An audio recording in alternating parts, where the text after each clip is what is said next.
Sir, my mom can't get up. Annie said it with both hands, gripping the straps of her small backpack. She fell back there. She tried to sit up, but she couldn't. Her leg hurts real bad. Please, sir. William Whitmore had one hand on the open door of his black town car when the little black girl stepped in front of him. William looked down at her. Who are you? He asked. His voice was not cruel, but it was distant. Why are you running up to me like this? My name is Annie, she said quickly. My mom works here. She cleans rooms. She was leaving work and she fell. William glanced toward the loading dock, then back at the girl. If your mother fell, security can help her or someone can call emergency services. I asked, Annie said. They told me to wait, then wait with them. She can't sit up. William exhaled, impatient but restrained. Listen, Annie, I've met many people who needed help. More than you can imagine. Every day, someone wants money, time, attention, a favor, a rescue. I'm not saying your mother doesn't need help, but I don't have time for things like this tonight. His driver, Leonard, stood beside the car with both hands folded in front of him. He was an older man with gray at his temples and the careful posture of someone who had spent years around powerful people. He cleared his throat softly. Mr. Whitmore is expected inside. Leonard said he's right. There are hotel staff on duty. They'll know what to do. Annie turned toward Leonard. They don't. Leonard looked toward the employee entrance but said nothing. William's phone buzzed in his coat pocket. The screen showed the name of Harold Pierce, the hotel's general manager. William answered without taking his eyes off Annie. Yes. Harold's voice came through smooth and hurried. Mr. Whitmore, Senator Caldwell has arrived and the mayor's office is asking whether you can join the reception before the first toast. The photographers are ready. We really need you inside. I'm at the rear entrance. Yes, sir. I understand, but the ballroom is filling quickly. The donors are asking for you. I'll be there. William ended the call and slipped the phone back into his pocket. Annie stepped closer. Sir, my mom really can't get up. She tried to push herself up with her hands, but she couldn't. She made this sound like it hurt too much. She told me she was okay, but she isn't. William's jaw tightened. That is your mother's situation, Annie. I'm sorry she's hurt, but I can't miss an important event every time a stranger needs help. She's not a stranger, Annie said. She works in your hotel. Before William could respond, the employee door opened and 3 housekeeping workers stepped out together, their coats pulled tight around their uniforms. They slowed when they saw Annie standing in front of William. One of them, a middle-aged man with a tired face, looked toward the loading dock and frowned. Is that Grace over there? He asked. A woman beside him leaned forward, squinting through the dim light. Lord, did she fall? Another worker, older, wearing a knitted hat over silver hair, pressed a hand to her chest. She looks like she's in pain. Look at her. She can't even sit herself up. The middle-aged man took half a step toward the loading dock, then stopped. Somebody should help her. The woman beside him shook her head uneasily. We can't just move her. What if her leg is broken? What if we make it worse? She's groaning, the older worker said, her voice low. Can't you hear her? They all heard it then. A faint broken sound carried through the cold air from behind the delivery cart. It was Grace Carter trying to keep her pain quiet and failing. A low moan slipped from her throat, followed by a sharp breath as she attempted to shift her body on the slick concrete. The middle-aged man looked at the others. Did anyone call security? Security said they were checking, the woman replied. Checking what? She's on the ground. I'm not touching her. Another said, if something happens, they'll say we caused it. She needs somebody. The older worker whispered. No one moved. Annie looked from their faces back to William. She turned fully toward William again. Please, she said, softer now. You don't have to know us. You don't even have to stay. Just help her get to a doctor. She cleans the rooms upstairs. She cleans the bathrooms and changes the sheets and folds the towels. She works until her hands hurt. She was just going home. William looked at the child. Annie took one more breath and continued as if she knew this might be her last chance. She told me not to bother anybody. She always says that, but I'm bothering you because she can't move. The lady pushed her. Sir, the lady who works with her. She acted like she slipped, but she pushed my mom and then she walked away. Leonard shifted beside the car. His earlier certainty had faded. William's eyes moved toward the loading dock at last. At first, the scene was partly hidden by the delivery cart and the shadow of the building. Then he saw her clearly. Grace Carter lay near the wall, half curled around her injured leg. Her gray housekeeping uniform was damp at the knees and elbows. One hand pressed against the slick concrete as though she had tried to rise and failed. The other gripped her lower leg. Her head was bowed, and even from where William stood, he could see how hard she was fighting to remain composed. A few feet away, a security guard stood with a phone in his hand, doing nothing with it. William's expression changed, not dramatically, but enough that Leonard noticed. "What woman pushed her?" William asked. Annie pointed toward the employee parking lot. "She went that way. She had a red coat. Mommy said not to say anything because she needs her job." William began walking. Leonard followed. "Sir, the reception can wait." "Mr. Pierce said the senator can wait too." Annie hurried at William's side, careful on the slick pavement. As they approached, the security guard straightened at once. "Mr. Whitmore," the guard said. "I was just about to call this in." William did not slow. "Then you're late." The guard's face tightened. "Yes, sir." William knelt beside Grace. The injury looked worse. Her ankle had begun to swell beneath the fabric of her uniform pants, and her shoes sat at a painful angle. Her face was pale, her lips pressed together, her breathing shallow and controlled. Grace let out another low groan before she could stop herself. Her fingers dug into the wet concrete, and her shoulders trembled under the thin fabric of her uniform. William leaned closer. His voice changed. It was still firm but less distant now. "Mrs. Carter, can you hear me?" Grace lifted her eyes and recognized him. Embarrassment crossed her face before anything else. "I'm sorry, sir," she whispered. "I didn't mean to cause trouble." William stared at her for a moment. "You are not trouble," he said. "Tell me what happened." Grace swallowed hard. "I slipped." Annie immediately shook her head. "No, Mommy." William did not look away from Grace. "Did you slip or did someone knock you down?" Grace's eyes flickered toward the watching employees, then toward Annie. Her voice dropped. The ground was wet. William understood the answer she was afraid to give. He looked at her injured leg. "Can you sit up?" Grace tried to brace one hand beneath her. The moment she shifted her weight, pain cut through her. Her face twisted and a strained cry escaped before she could bury it. She fell back against the wall, breathing hard. Annie grabbed her hand. "Mommy, stop. Please stop trying." William's jaw tightened. "Do not move again." Grace's eyes filled with humiliation. "I just need a minute." "You need a doctor." "I need my job." Annie crouched beside her mother. "I told him, Mommy, I told him you couldn't get up." Grace gave Annie a tired look. "Baby, I told you to stay close." "I did stay close," Annie said. Nobody helped. The housekeeping workers had gathered at a distance now. The older woman in the knitted hat spoke quietly. "She's been there too long." Another employee murmured, "We didn't know if we should move her." William looked back at them. "You don't move an injured woman unless you know how. But you do call for help. You do stay with her. You do not leave a child to beg strangers in a parking lot." No one answered. William turned to Leonard. "Call an ambulance. Tell them possible leg fracture, employee injury behind the Whitmore Grand loading entrance." Leonard already had his phone out.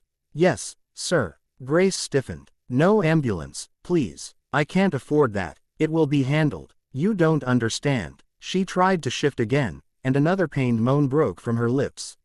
Annie held her hand tighter. Grace drew a slow breath. "I can't miss work. Rent is due Friday. I just need a minute." William looked at her injured leg. "You are not walking out of here." "I have to." William removed his overcoat and placed it over her shoulders. The expensive wool settled over her damp uniform. Grace looked startled. "Sir, your coat." "It's only a coat." He turned to the security guard. "Find Harold Pierce. Tell him I want every camera angle from this loading dock and employee exit preserved immediately. Every second. No one deletes, edits, or moves anything." "Yes, Mr. Whitmore. And find the employee in the red coat." The guard swallowed. "Yes, sir." Grace looked up at him with fear in her eyes. "Please don't make trouble for me." William's voice lowered. "Mrs. Carter, someone left you on the ground behind my hotel. Trouble is already here." The ambulance was still several minutes away. The cold from the pavement had soaked through Grace's uniform, and her shivering was growing worse. William glanced toward the street, then toward his car. Waiting suddenly felt like another form of neglect. He slid one arm behind Grace's back and the other beneath her knees, careful not to jostle the injured leg. "No, please," Grace said quickly. "I'm too heavy." William lifted her. "You're not." She gripped his shoulder as pain moved through her leg. Annie stood immediately and stayed beside them, her small backpack bouncing lightly against her coat. As William carried Grace across the wet pavement, the workers near the employee door fell silent. Some stepped back, some looked ashamed. The older woman in the knitted hat watched with wet eyes. Her hand still pressed to her chest. Leonard opened the back door of the town car. William lowered Grace gently into the seat. Annie climbed in beside her and tucked the overcoat closer around her mother's shoulders. Grace looked up at him. "I'll pay back whatever it costs." "No," William said. "You won't." His phone buzzed again. Harold Pierce. William ignored it. Leonard watched him over the car roof. "Northwestern Memorial, sir." William got in beside them. "Emergency entrance." The car pulled away from the loading dock, leaving the Grand Hotel glowing behind them. Annie held her mother's hand and looked at William. "You listened," she said. Grace Carter sat rigid against the leather seat. William's overcoat wrapped around her shoulders, one hand gripping the edge of the cushion while the other stayed locked around Annie's fingers. Every bump in the road sent pain through her injured leg, but she tried to keep her face calm for her daughter. Annie noticed anyway. "Mommy, does it hurt bad?" she asked. Grace forced a small smile that did not reach her eyes. "It's all right, baby. Just sore." William looked at her from the opposite seat. "Mrs. Carter, you do not have to pretend for my benefit." Grace's gaze moved to him slowly. "I'm not pretending for yours." William took out his phone and called ahead to Northwestern Memorial. His voice was calm, controlled, and precise. "This is William Whitmore. I'm bringing in an injured employee from the Whitmore Grand. Possible fracture or severe sprain lower leg. Have a physician ready at emergency intake. Her name is Grace Carter." He paused, listening. "No, billing is not her concern tonight. Put it under my office." Grace turned toward him sharply. "Please don't do that." William ended the call before answering. "Do what? Make me sound like some charity case. I made sure you would be seen quickly. I know how hospitals work." Grace said, "People like me don't just walk in and get doctors waiting." "Tonight you will." Her mouth tightened. "That's exactly what I mean." William studied her. Annie looked between them. "Mr. William, is the hospital far?" "Not far," he said, softening his tone when he spoke to her. "A few more minutes. Are they going to fix Mommy's leg?" "They're going to do their best." Grace inhaled carefully. "Annie, don't ask too many questions." "She can ask," William said. Grace looked at him again. "You don't have children, do you?" The question came without accusation, but it caught him off guard. "No, I can tell," she said, then leaned her head back against the seat, closing her eyes briefly as another wave of pain passed through her. "Children ask because they're scared. If you answer too gently, they know you're hiding something. If you answer too honestly, they carry more than they should." William had no response for that.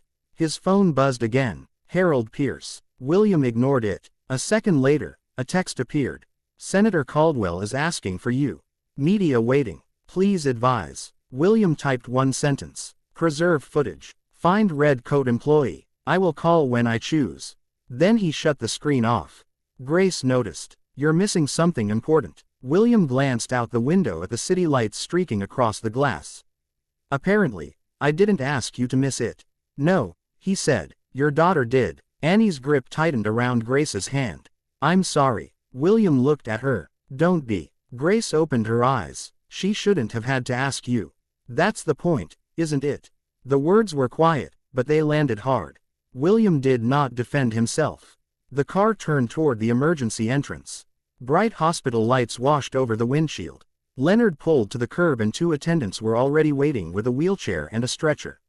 William stepped out first, then opened the rear door himself before Leonard could reach it. Grace stiffened when she saw the hospital staff. "I can walk if someone helps me." "No, you can't," William said. "I said I can, and your face says otherwise." Annie looked at her mother. "Please don't try, Mommy." That did what William's authority could not. Grace stopped arguing. The attendants helped transfer her carefully, but even with their gentleness, pain broke through her control. She made a low broken sound and gripped William's sleeve before realizing what she had done. She let go at once. "I'm sorry." William's jaw tightened. "Stop apologizing for being hurt." Grace looked away. Inside the emergency department, the smell of antiseptic and coffee hung in the air. Nurses moved with practiced speed. Dr. Helen Parker met them near intake. She was in her 50s with silver-streaked hair pulled back and the tired, steady eyes of someone who had seen panic in every possible form.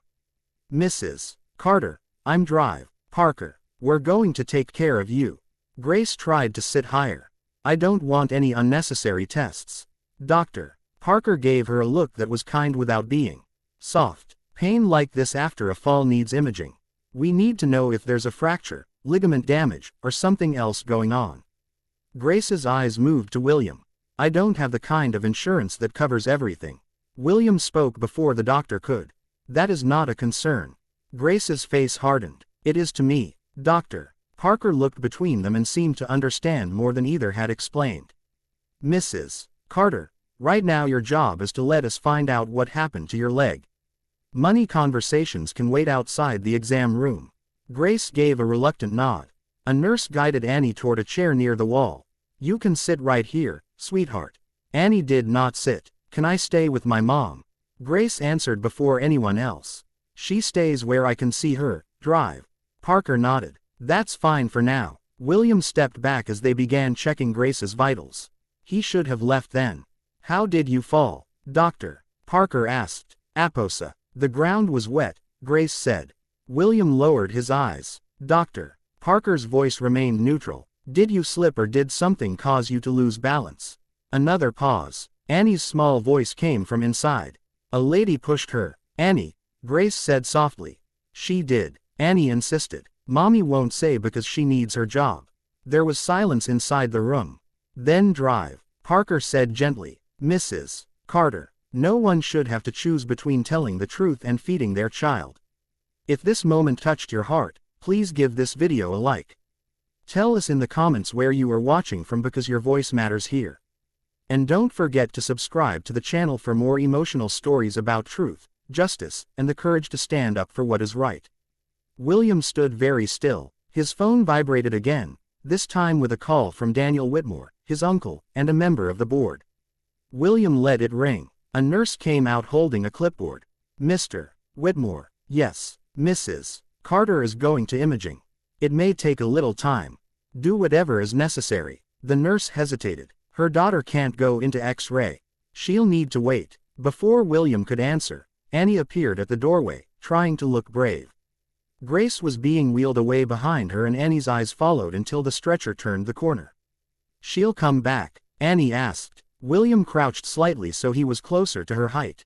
"Yes, they're only taking pictures of her leg. Pictures can tell what's broken sometimes better than people can."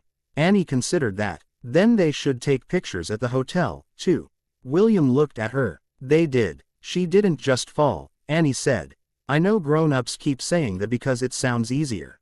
But she didn't." William held her gaze. "I believe you," he said. Annie's shoulders relaxed a little. Leonard approached with 2 paper cups from the vending area. "Hot chocolate," he said, offering one to Annie. "Careful, it's warm." She accepted it with both hands. "Thank you." Leonard looked at William then away. "I should have stepped in sooner, sir." William did not punish him with agreement, though he could have. He simply said, "So should I." For the next half hour, William waited in a plastic hospital chair beside Annie Carter while his phone filled with missed calls from men and women who believed the most important room in Chicago that night was the ballroom of the Whitmore Grand. Annie sipped her hot chocolate in silence. Leonard stood near the wall, no longer urging William to leave. When Dr. Parker finally returned, her expression was serious but not grave. "Mrs. Carter has a significant ankle injury. We're still reviewing the images, but there may be a fracture. She will not be working on her feet anytime soon." Annie's face tightened. "But mommy has to work." Dr. Parker's eyes softened. William looked toward the hallway where Grace had disappeared. He thought of the wet ground, the employees who had stood still, the guard with the unused phone, and Grace whispering that rent was due Friday. No, he said quietly. She has to heal. Doctor. Parker looked at him, then nodded once as if she had heard promises before, but hoped this one might mean something. William stepped away and called Harold Pierce. This time, when the general manager answered, William did not wait for excuses. I want the footage secured. I want the name of every employee on duty near the loading entrance tonight. I want the woman in the red coat identified before I return. And Harold, yes, sir. William looked through the glass at Annie sitting alone with a paper cup of hot chocolate trying to be braver than any child should have to be. If one person tells me this was handled properly, they had better be ready to explain why little girl had to do your job. He ended the call. William returned to the Whitmore Grand just after 10 o'clock, but he did not enter through the front. At the main entrance, the hotel was still dressed for celebration. Camera lights flashed beneath the canopy. Men in tuxedos and women in silk evening gowns moved through the revolving doors with the slow confidence of people who expected the world to stay polished for them. Through the tall glass windows, William could see the grand ballroom glowing with gold light. A string quartet played near the staircase. Waiters carried trays of champagne. Somewhere inside, Senator Caldwell was probably asking where the host had gone. William told Leonard to pull around back.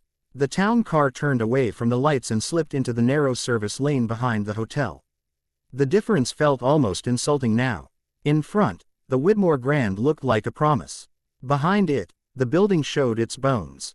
Metal doors, grease-stained concrete, a dented railing, a security light that flickered above the employee entrance. The rain had stopped, but the ground still held its shine, and the puddle where Grace Carter had fallen remained near the loading dock like evidence no one had bothered to hide. William stepped out before Leonard could open the door. "Wait here," he said. Leonard nodded. "Yes, sir." The older driver hesitated, then added, "Mrs. Carter's daughter. She'll be all right at the hospital." William paused. "Annie is with Dr. Parker's nurse. Grace is still being examined." Leonard looked toward the loading dock. That child had more courage than most adults tonight.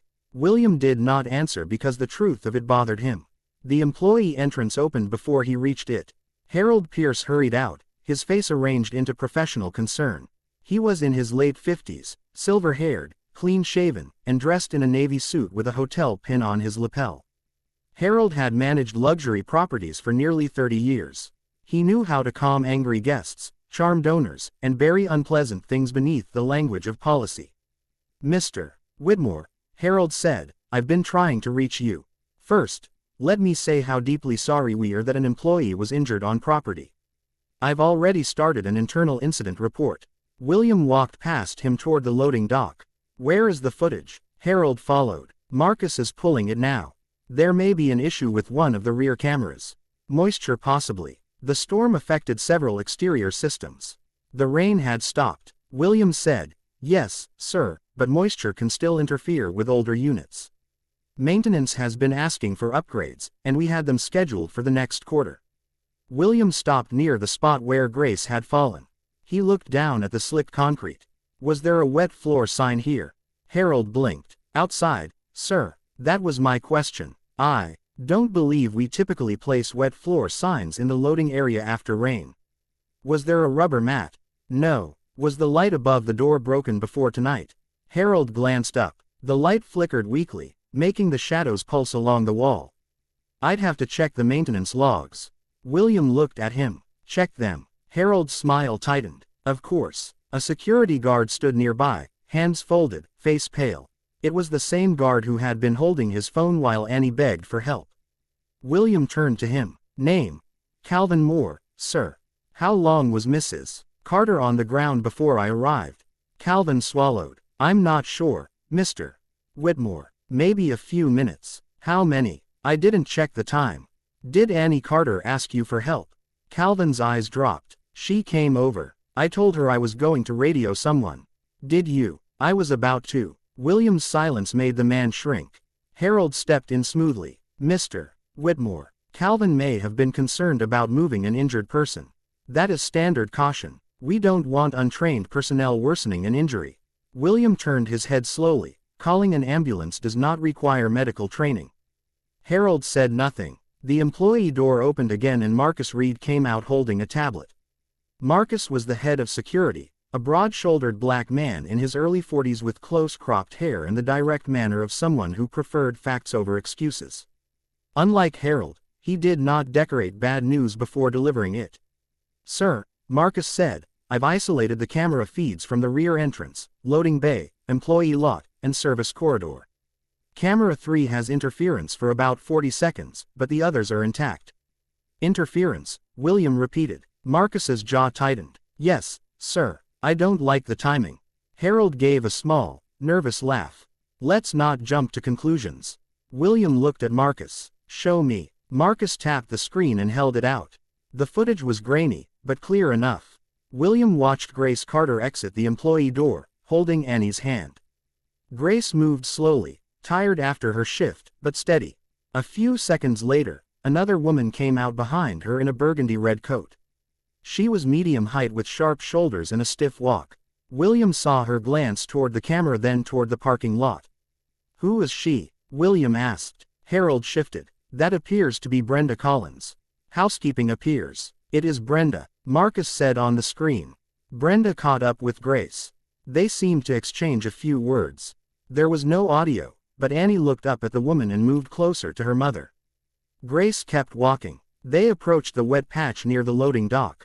Brenda looked around again. Then camera 3 flickered. Static broke across the image. William's eyes narrowed. "Switch angles." Marcus was already doing it. The next angle came from farther away, mounted above the delivery entrance. It did not capture their faces clearly, but it caught the movement. Brenda's foot slid outward in an exaggerated motion. Her body leaned toward Grace. For a split second, it could have looked like an accident. Then William saw it. Brenda's shoulder drove into Grace with force. Grace fell hard. Annie stumbled backward, but stayed on her feet. Brenda caught herself almost too quickly, straightened, looked down at Grace, then walked away. William said nothing. The small group around him seemed to feel the air change. Harold's face lost color. Calvin stared at the ground. Marcus held the tablet steady, but his mouth was set in a hard line. William watched the clip again, then a third time. "Where is Brenda Collins now?" he asked. Harold cleared his throat. "She clocked out." "I didn't ask whether she clocked out. I asked where she is," Marcus answered. "Employee lot cameras show her leaving in a gray sedan 7 minutes after the fall. We have her address on file." "Preserve everything," William said. "Copy it to legal, to my private server, and to an external drive in your custody." "Yes, sir." Harold stepped closer, lowering his voice. "William, before this becomes larger than necessary, may I suggest we proceed carefully? The footage is troubling, yes, but intent can be difficult to prove. Housekeeping staff sometimes have interpersonal tensions. We should interview everyone before taking drastic action." William turned to him. "Everyone?" "Yes, Brenda, Grace, the workers nearby. We should avoid language that suggests blame before HR reviews it." HR knew about the tensions. Harold's mouth opened, then closed. "I'd need to review prior complaints." Marcus looked up from the tablet. "There are prior reports." Harold shot him a warning glance. Marcus ignored it. William looked at Marcus. "What reports?" "I pulled preliminary personnel notes after your call. Grace Carter filed 3 complaints in the last 8 months. Missing supplies, verbal harassment, false accusations about room inspections. 2 were closed by shift management. 1 was marked personality conflict." "By whom?" "Denise Arston, assistant housekeeping manager," Harold quickly said. "Denise is thorough, but these departments are difficult. Many employees bring personal issues into the workplace. It doesn't always rise to formal discipline." William's voice was low. "A woman is in the hospital tonight because something did rise. It rose until it knocked her onto wet concrete." No one answered. The employee door opened once more. 3 housekeeping workers appeared, then froze when they saw William. Among them was the older woman in the knitted hat who had watched Grace being carried to the car. She held her purse against her chest and looked as though she wanted to disappear. William recognized that look now, not guilt alone. "Fear. Your name?" he asked her. The woman straightened with old-fashioned dignity. "Evelyn Brooks, sir." "How long have you worked here, Mrs. Brooks?" 22 years come March." "Did you see what happened tonight?" Her eyes moved to Harold, then back to William. That small glance told him everything. "I saw Grace go down, she said carefully. Did she fall? Evelyn's fingers tightened around the strap of her purse. Sir, with respect, women like me learn not to say more than we can afford. Harold's face stiffened. Evelyn, no one is asking you to put yourself in a difficult position. William looked at Harold. I am. The hallway seemed to hold its breath. William turned back to Evelyn. Mrs. Brooks, if you tell the truth, your job will not be touched. Your benefits will not be touched. Your schedule will not be punished. I will put that in writing tonight. Evelyn studied him for a long moment. She was old enough to have heard promises from men in suits before. Old enough to know promises often disappeared faster than paychecks. Finally, she said, Brenda's been after that woman for months. Harold closed his eyes briefly. William said, go on. Evelyn drew a breath. Grace works hard. Too hard. Maybe guests like her because she leaves rooms perfect. Brenda didn't like that. Said Grace was trying to make the rest of us look bad. Said she was putting on some poor single mama act to get promoted. Evelyn's voice lowered. Sometimes she said worse. What kind of worse? Evelyn looked away. The kind folks pretend they don't understand when they get called on it. William felt something cold settle in his chest. One of the younger workers spoke up from behind Evelyn. Brenda hid her cart supplies twice. Grace got written up because rooms weren't ready on time. Another added, she told people Grace was stealing tips. Nobody proved it, but you know how rumors are. They stick. Evelyn looked at William again. Grace complained. Nothing happened. After a while, people stopped complaining. They just try to survive the shift. William turned to Harold. You knew. Harold lifted both hands slightly. I knew there were disagreements. I did not know there was physical danger because you didn't ask, William said. His phone buzzed again. A message from Daniel Whitmore appeared on the screen. Where the hell are you? Donors are restless. Do not embarrass us tonight. William looked at the message.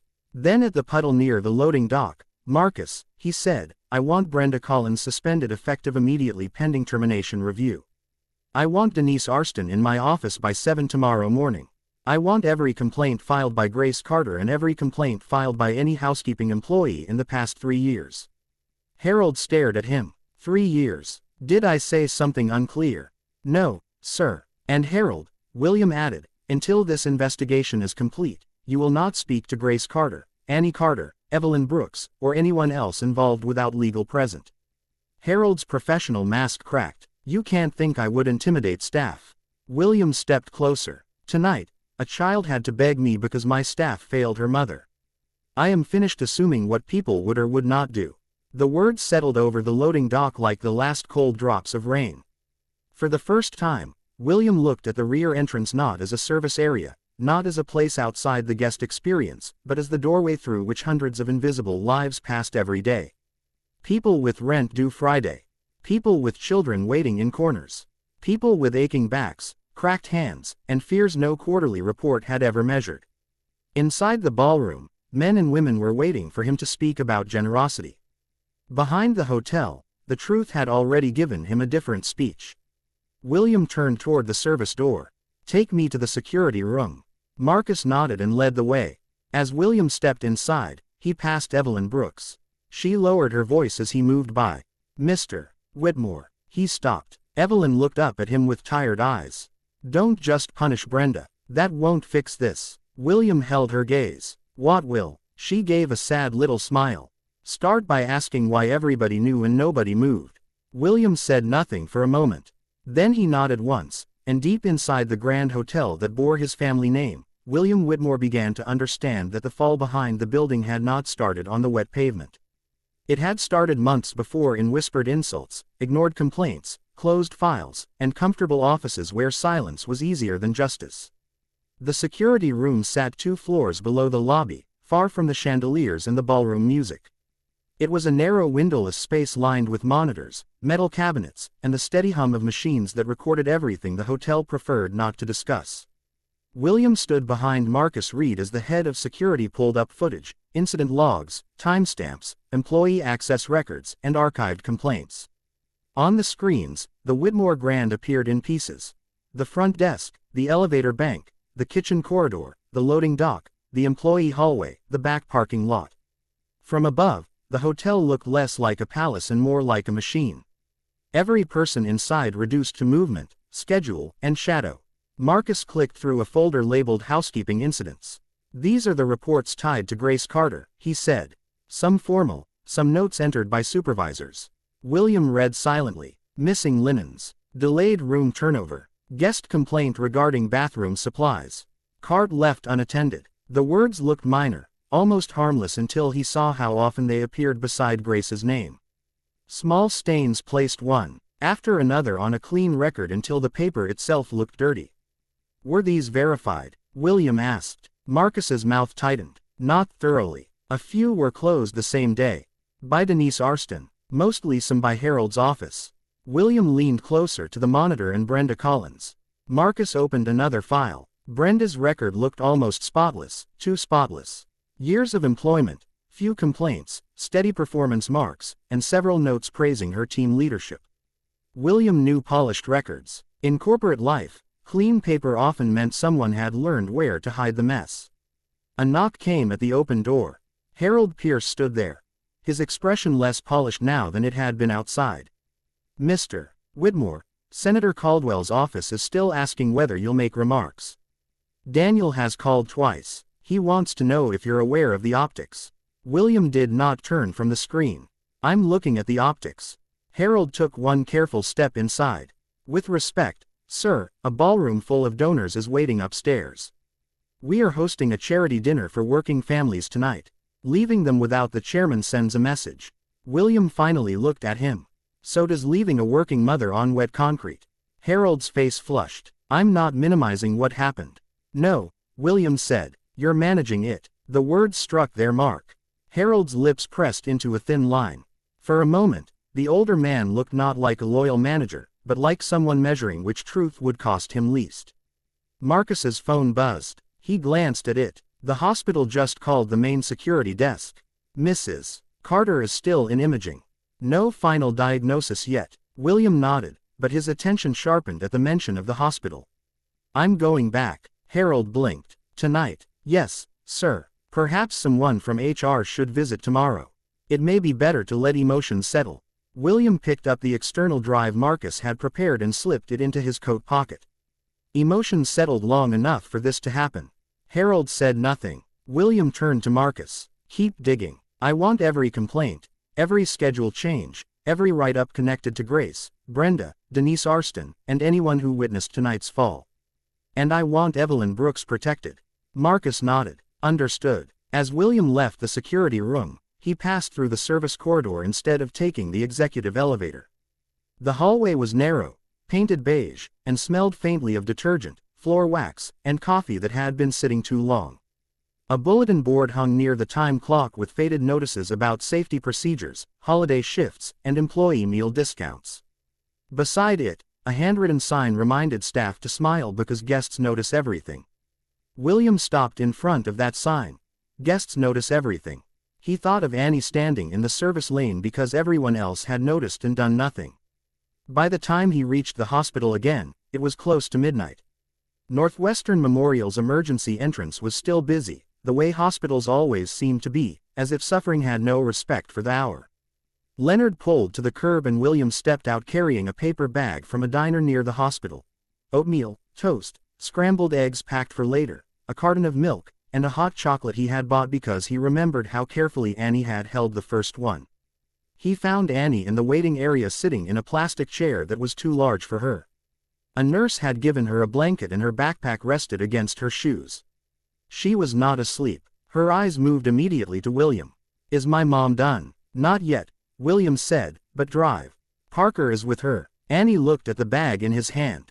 Is that food? It is for mommy. For both of you. Annie accepted the hot chocolate, but did not drink right away. Mommy says not to take too much from people. Your mother is careful. She says careful keeps the lights on. William sat beside her, leaving one chair between them at first so she would not feel crowded. She sounds like a wise woman. She is. Annie looked down at the cup. She cleans faster than everybody. She folds towels like they do on TV. Sometimes guests leave notes that say thank you. She keeps them in a box. William felt another quiet blow land inside him. Somewhere in his hotel, guests had seen Grace Carter clearly enough to thank her. Her managers had seen her clearly enough to use her, but when she needed help, she had become invisible. "Does she like working there?" he asked. Annie considered the question with the seriousness children bring to adult mysteries. "She likes doing a good job. I don't know if that's the same." William looked toward the exam doors. "No, it isn't." A nurse approached. "Mr. Whitmore, Mrs. Carter is back from imaging. She's asking for her daughter." Annie stood immediately. William rose with her. The nurse led them to a curtained room where Grace lay with her injured leg elevated and wrapped, her face drawn from pain and exhaustion. William's overcoat was folded neatly on a chair as if Grace had been afraid to wrinkle it further.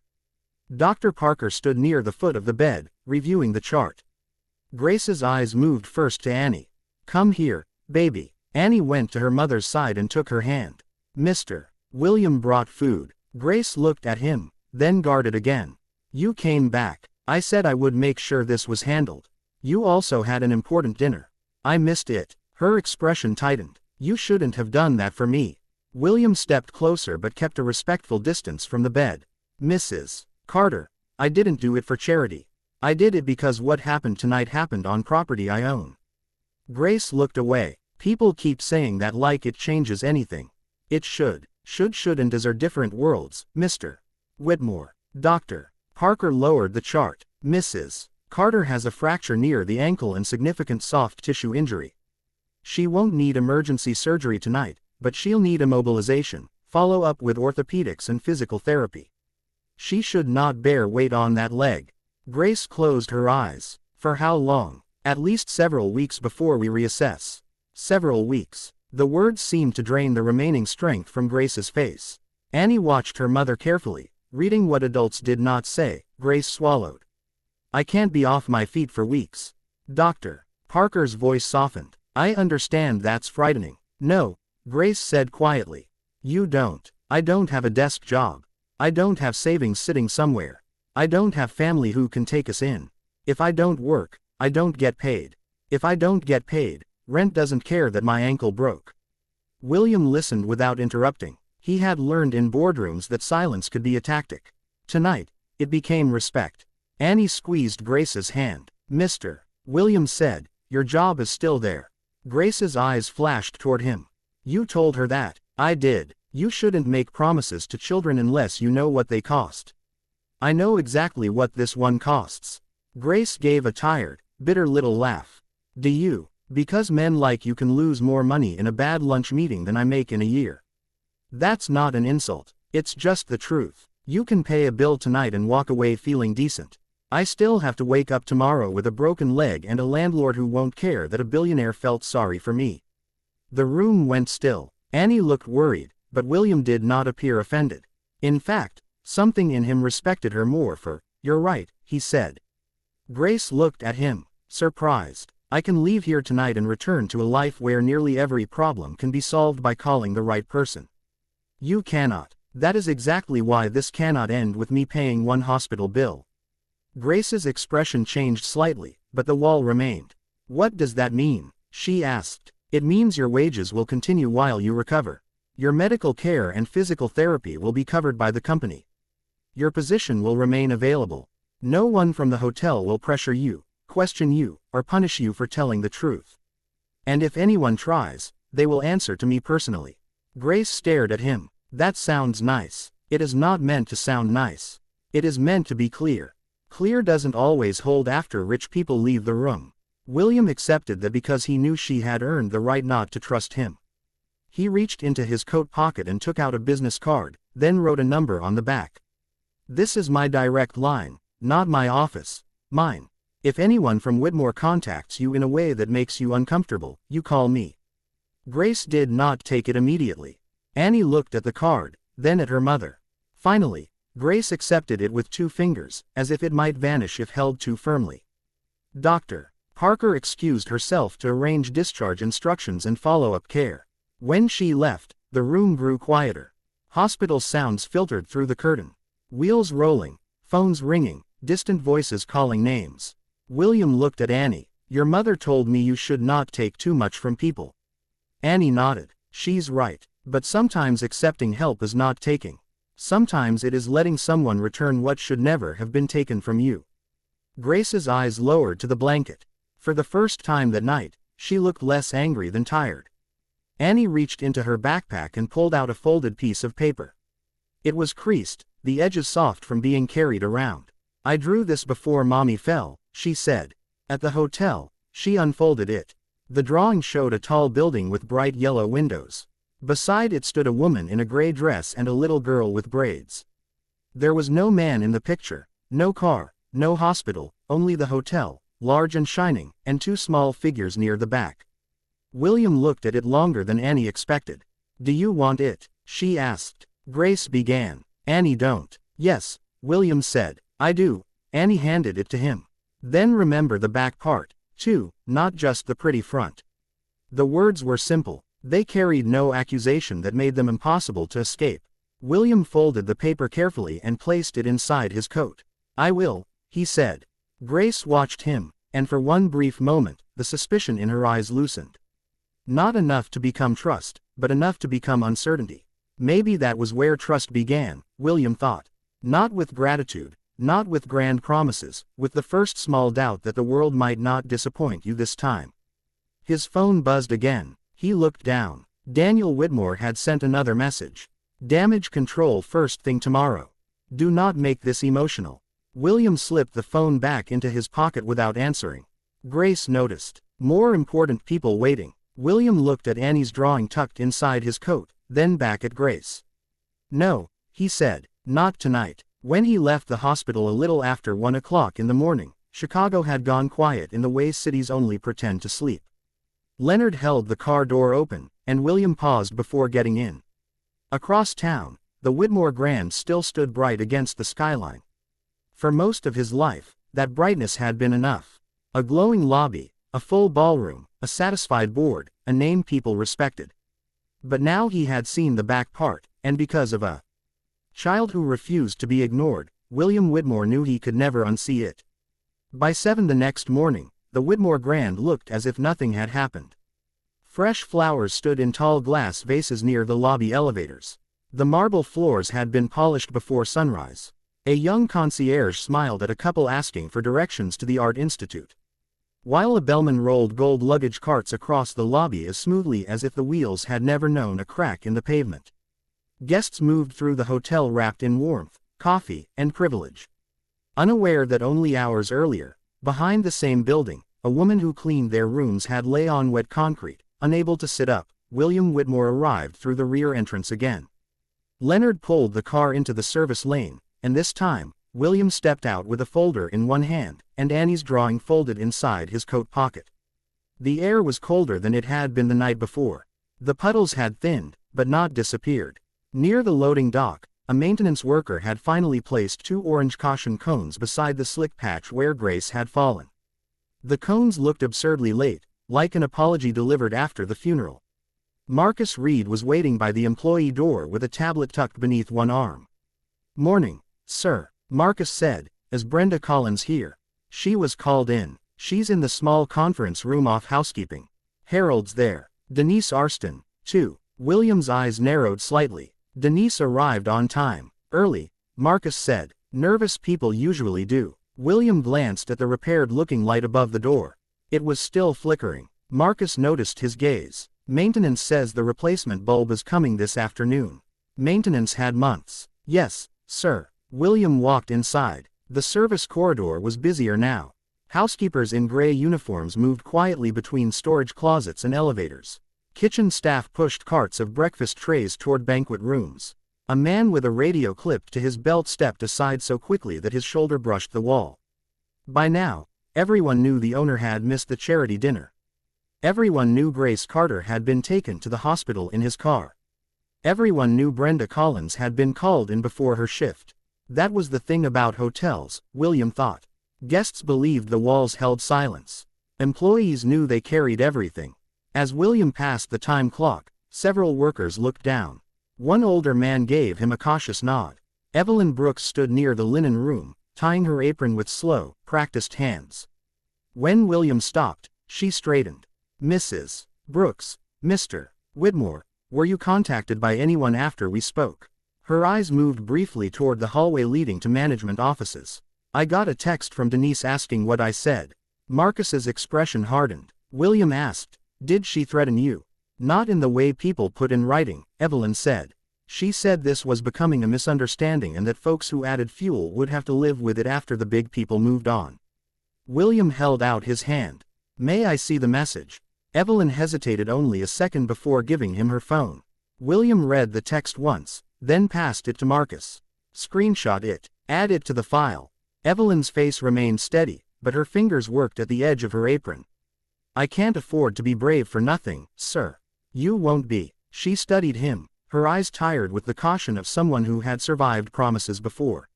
"I hope you know there's a difference between firing one bad apple and admitting the barrel's been sitting rotten."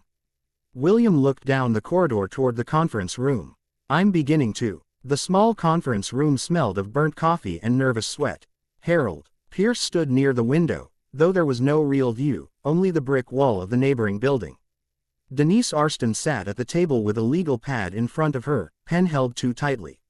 She was in her late 30s, crisp blouse, tight smile, the kind of supervisor who called herself firm because honest would have sounded too plain.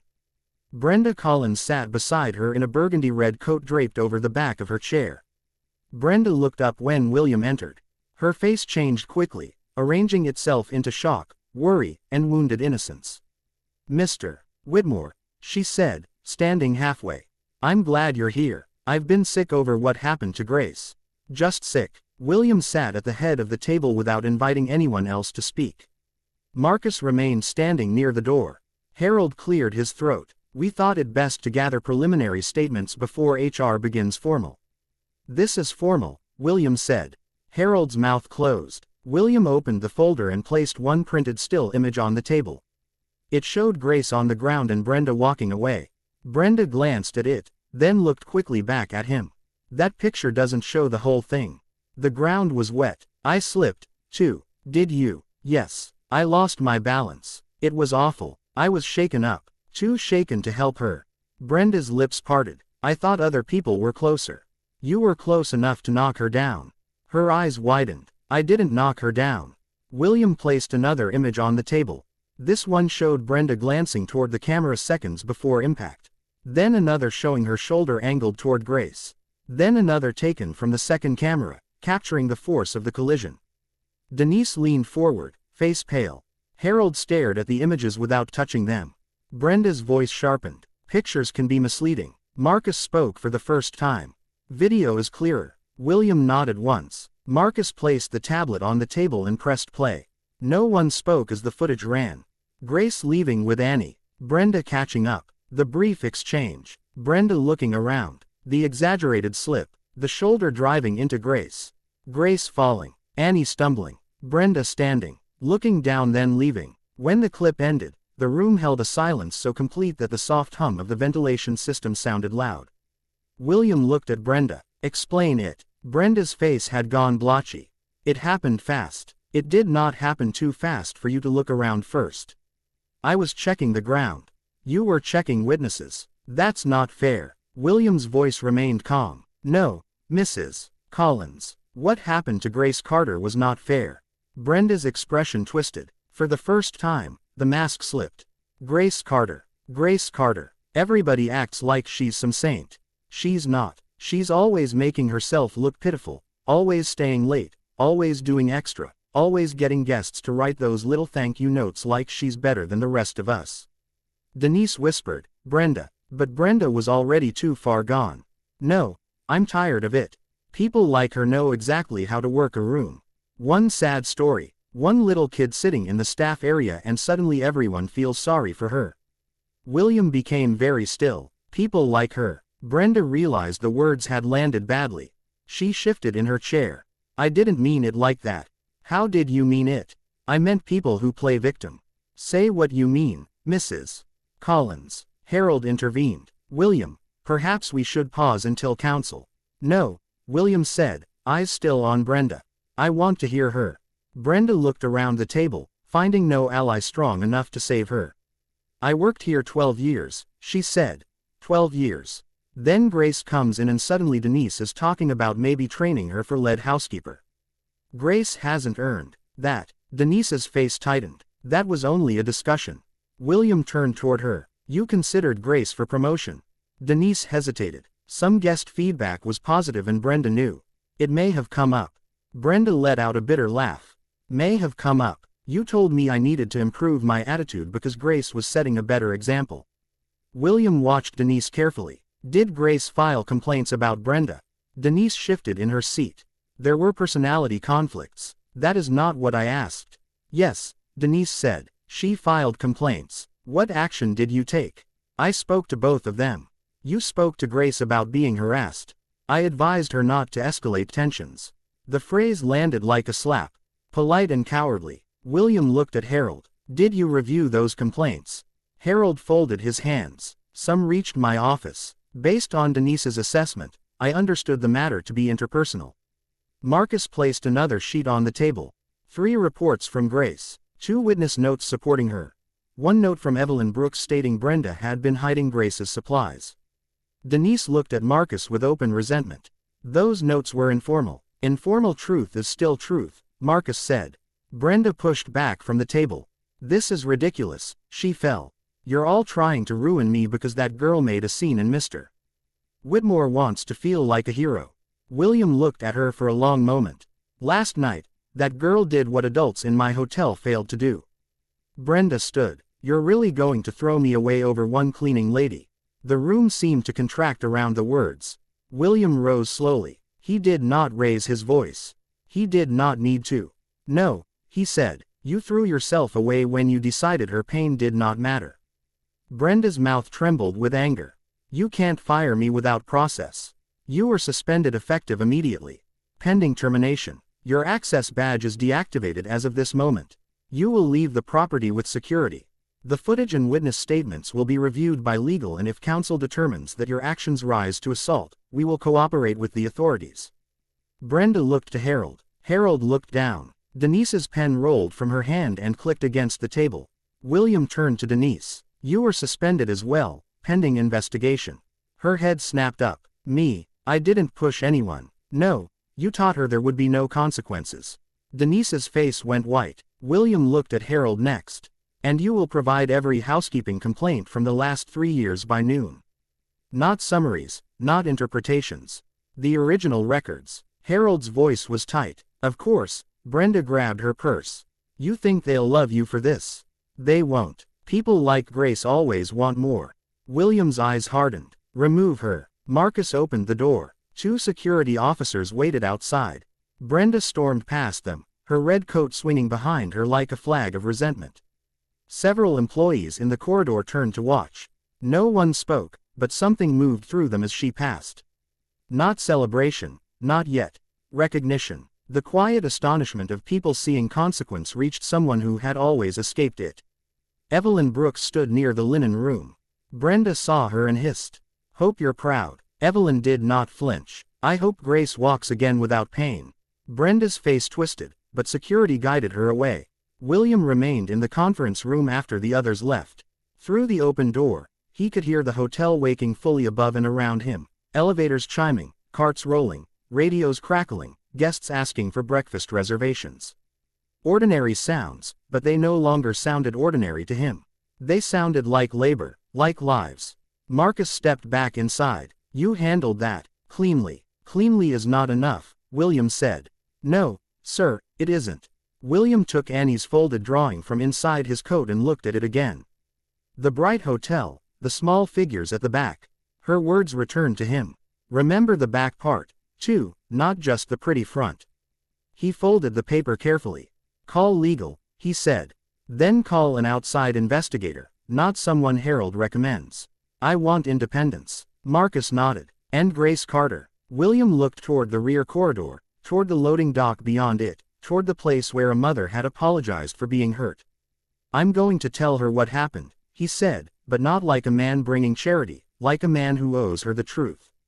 As he walked out of the conference room, employees moved aside, not in fear this time, but in watchful silence. William understood then that punishing Brenda was only the first visible act. The harder work would come after rebuilding trust among people who had learned shift by shift and year by year. That silence was safer than hope. And somewhere in a hospital room across the city, Grace Carter still did not know that the woman who had pushed her was finally being made to face the ground she had forced another woman onto. William called Grace Carter from the back hallway outside the conference room, away from the eyes of the staff who had gathered in careful clusters near the linen room and the service elevators. He held the phone in one hand and Annie's folded drawing in the other. For a man used to delivering decisions with absolute certainty, he found himself measuring his words before she answered. He did not want to sound like a savior. He did not want to sound like a lawyer. Most of all, he did not want to sound like another powerful man telling an injured woman what had happened to her life. Grace answered on the fourth ring. Her voice was tired, roughened by medication and pain. "Hello, Mrs. Carter. It's William Whitmore." A brief silence followed. "Is Annie all right?" The question came so quickly that William closed his eyes for half a second. "Yes, she's with you, isn't she? She's asleep in the chair. I just woke up and saw your number." Grace shifted and he heard a small intake of breath. She tried to hide. "Did something happen?" "Yes," William said, "but not to Annie."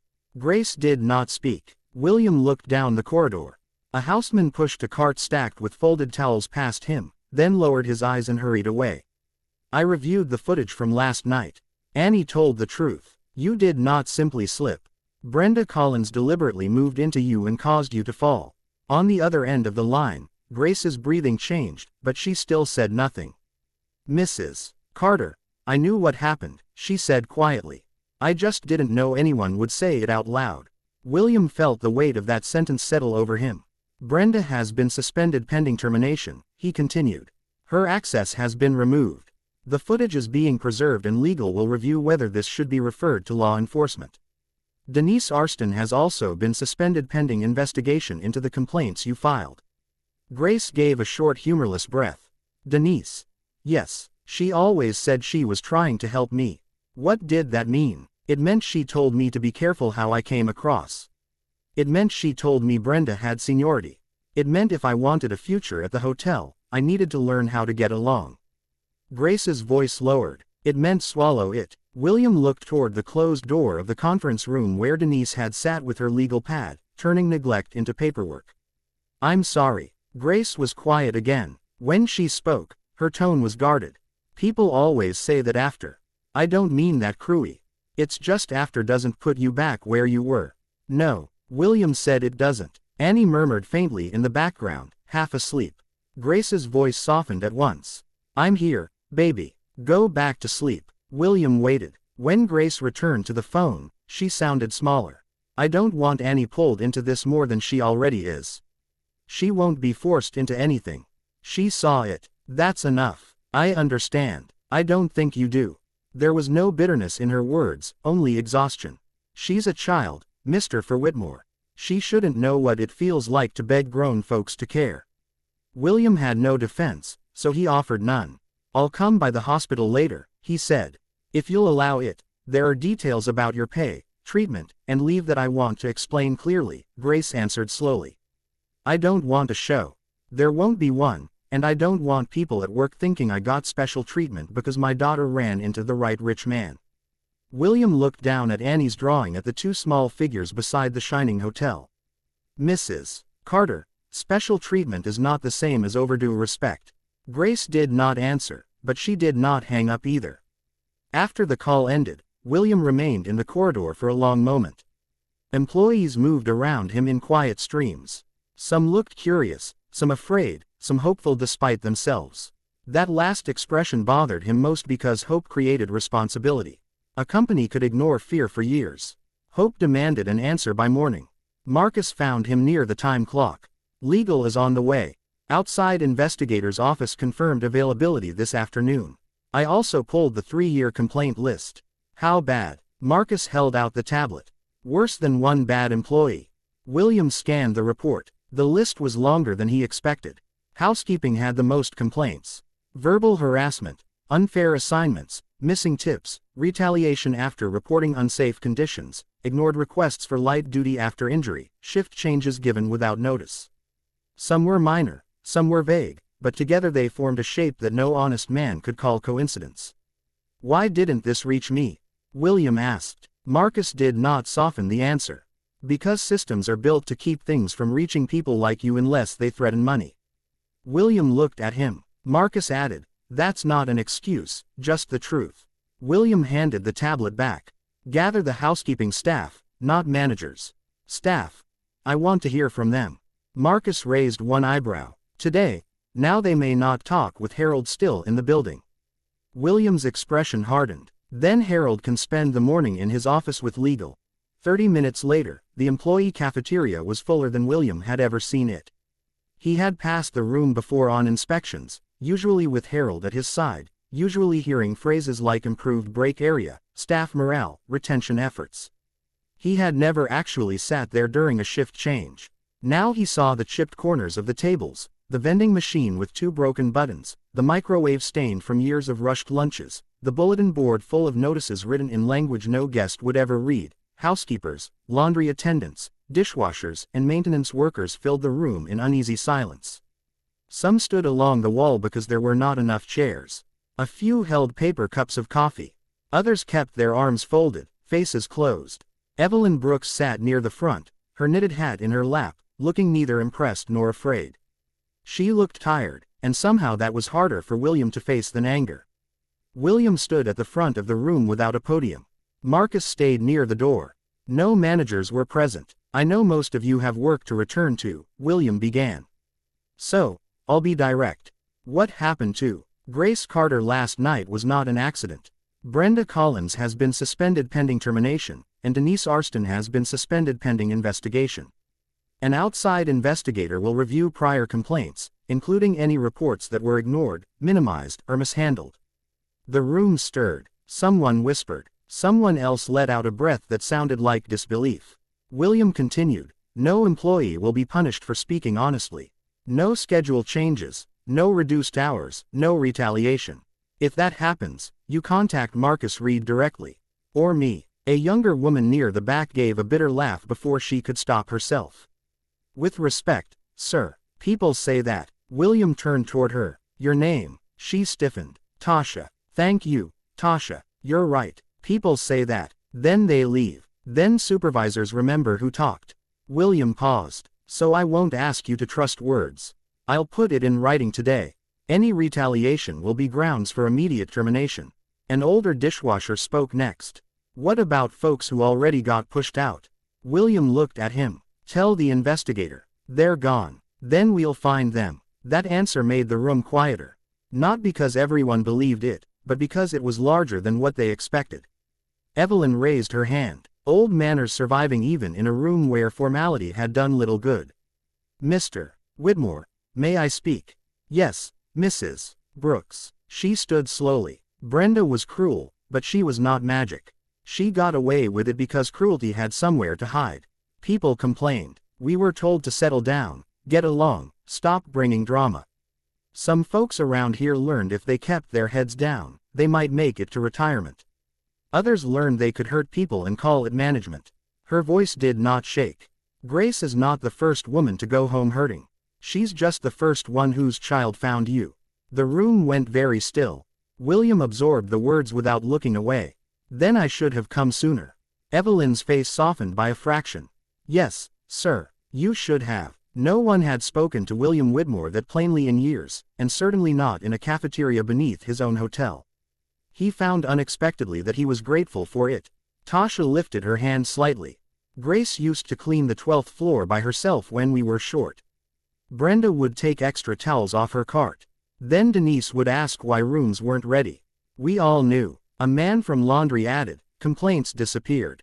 Another voice said, "If Brenda liked you, your shift was easy. If she didn't, you got the worst rooms." A quiet woman near the coffee machine spoke without raising her eyes. She called Grace charity case more than once. William felt a slow anger building. Not hot, not explosive, but colder and more useful. "Did anyone report that?" The woman gave him a look that held no surprise.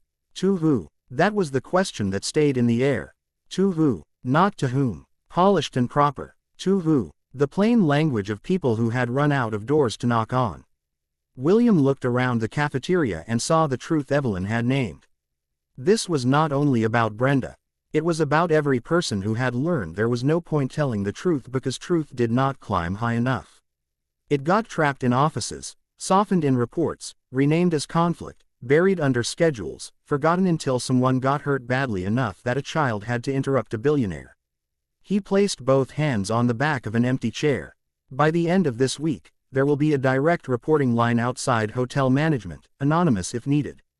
It will go to corporate legal and an independent reviewer. Every complaint will receive a tracking number. Every closed complaint will require documentation. Housekeeping staffing levels will be reviewed. Safety at the employee entrance will be corrected immediately. That includes lighting, mats, cameras, and weather protocols. A few faces changed. Not trust yet, but attention, he continued. And every employee who spoke today will be paid for this time. That brought a murmur. William understood. Respect was important, but paid time proved someone had remembered they lived by the hour. After the meeting, people left slowly. Some nodded at him. Some still avoided his eyes. Trust would not come because he had made a speech between breakfast and lunch.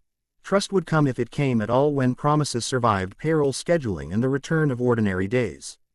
Evelyn remained behind. William approached her. Thank you. She looked up at him.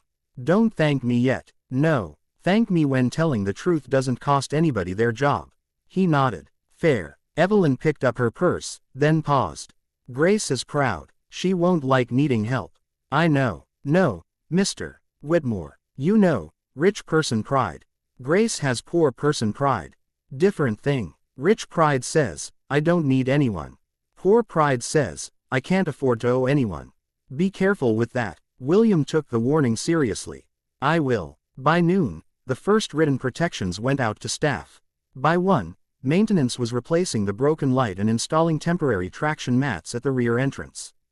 By 2, an outside investigator had arrived and begun collecting statements in a private office far from Harold Pierce. By 3, Daniel Whitmore called again and demanded a board meeting. William stood at the window of the small office Marcus had given him near security. The window looked not toward Michigan Avenue or the lake, but toward the rear lane where Grace had fallen. Workers moved carefully around the repair crew. The caution cones were still there, bright orange against the gray concrete. His phone buzzed with Daniel's message. You are turning an employee dispute into a corporate liability. Stop before this becomes public. William looked at the message for a long moment. Then he looked at Annie's drawing lying open on the desk. The front of the hotel was bright in yellow crayon. The back was smaller, darker, almost forgotten. But Annie had drawn herself and her mother there anyway. As if insisting that they belonged in the picture, William picked up his phone and replied, it was already a liability. I'm making it visible. Then he called Leonard and told him to bring the car around. It was time to visit Grace Carter again. Not with promises dressed as kindness, but with the first proof that what happened to her was no longer being hidden behind the beautiful front of the Whitmore Grand.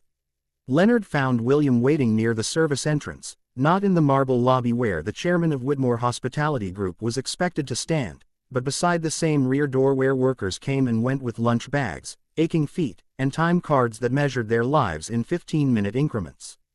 The repairs had already begun.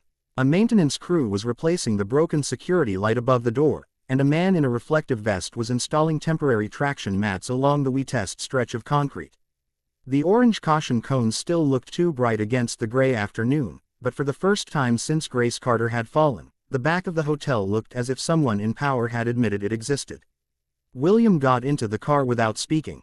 Leonard glanced at him through the rear view mirror before pulling away. Northwestern Memorial, sir. Yes. The drive took longer in afternoon traffic. Chicago moved around them in restless lanes of taxis, buses, delivery vans, and people crossing streets with collars turned up against the cold. William looked out the window but saw little of it. His mind remained in the employee cafeteria with Evelyn Brooks standing in front of him saying, Grace was not the first woman to go home hurting. Only the first whose child found him. That sentence had followed him like a shadow. His phone buzzed again. Daniel Whitmore. William let it ring until it stopped. A message appeared seconds later.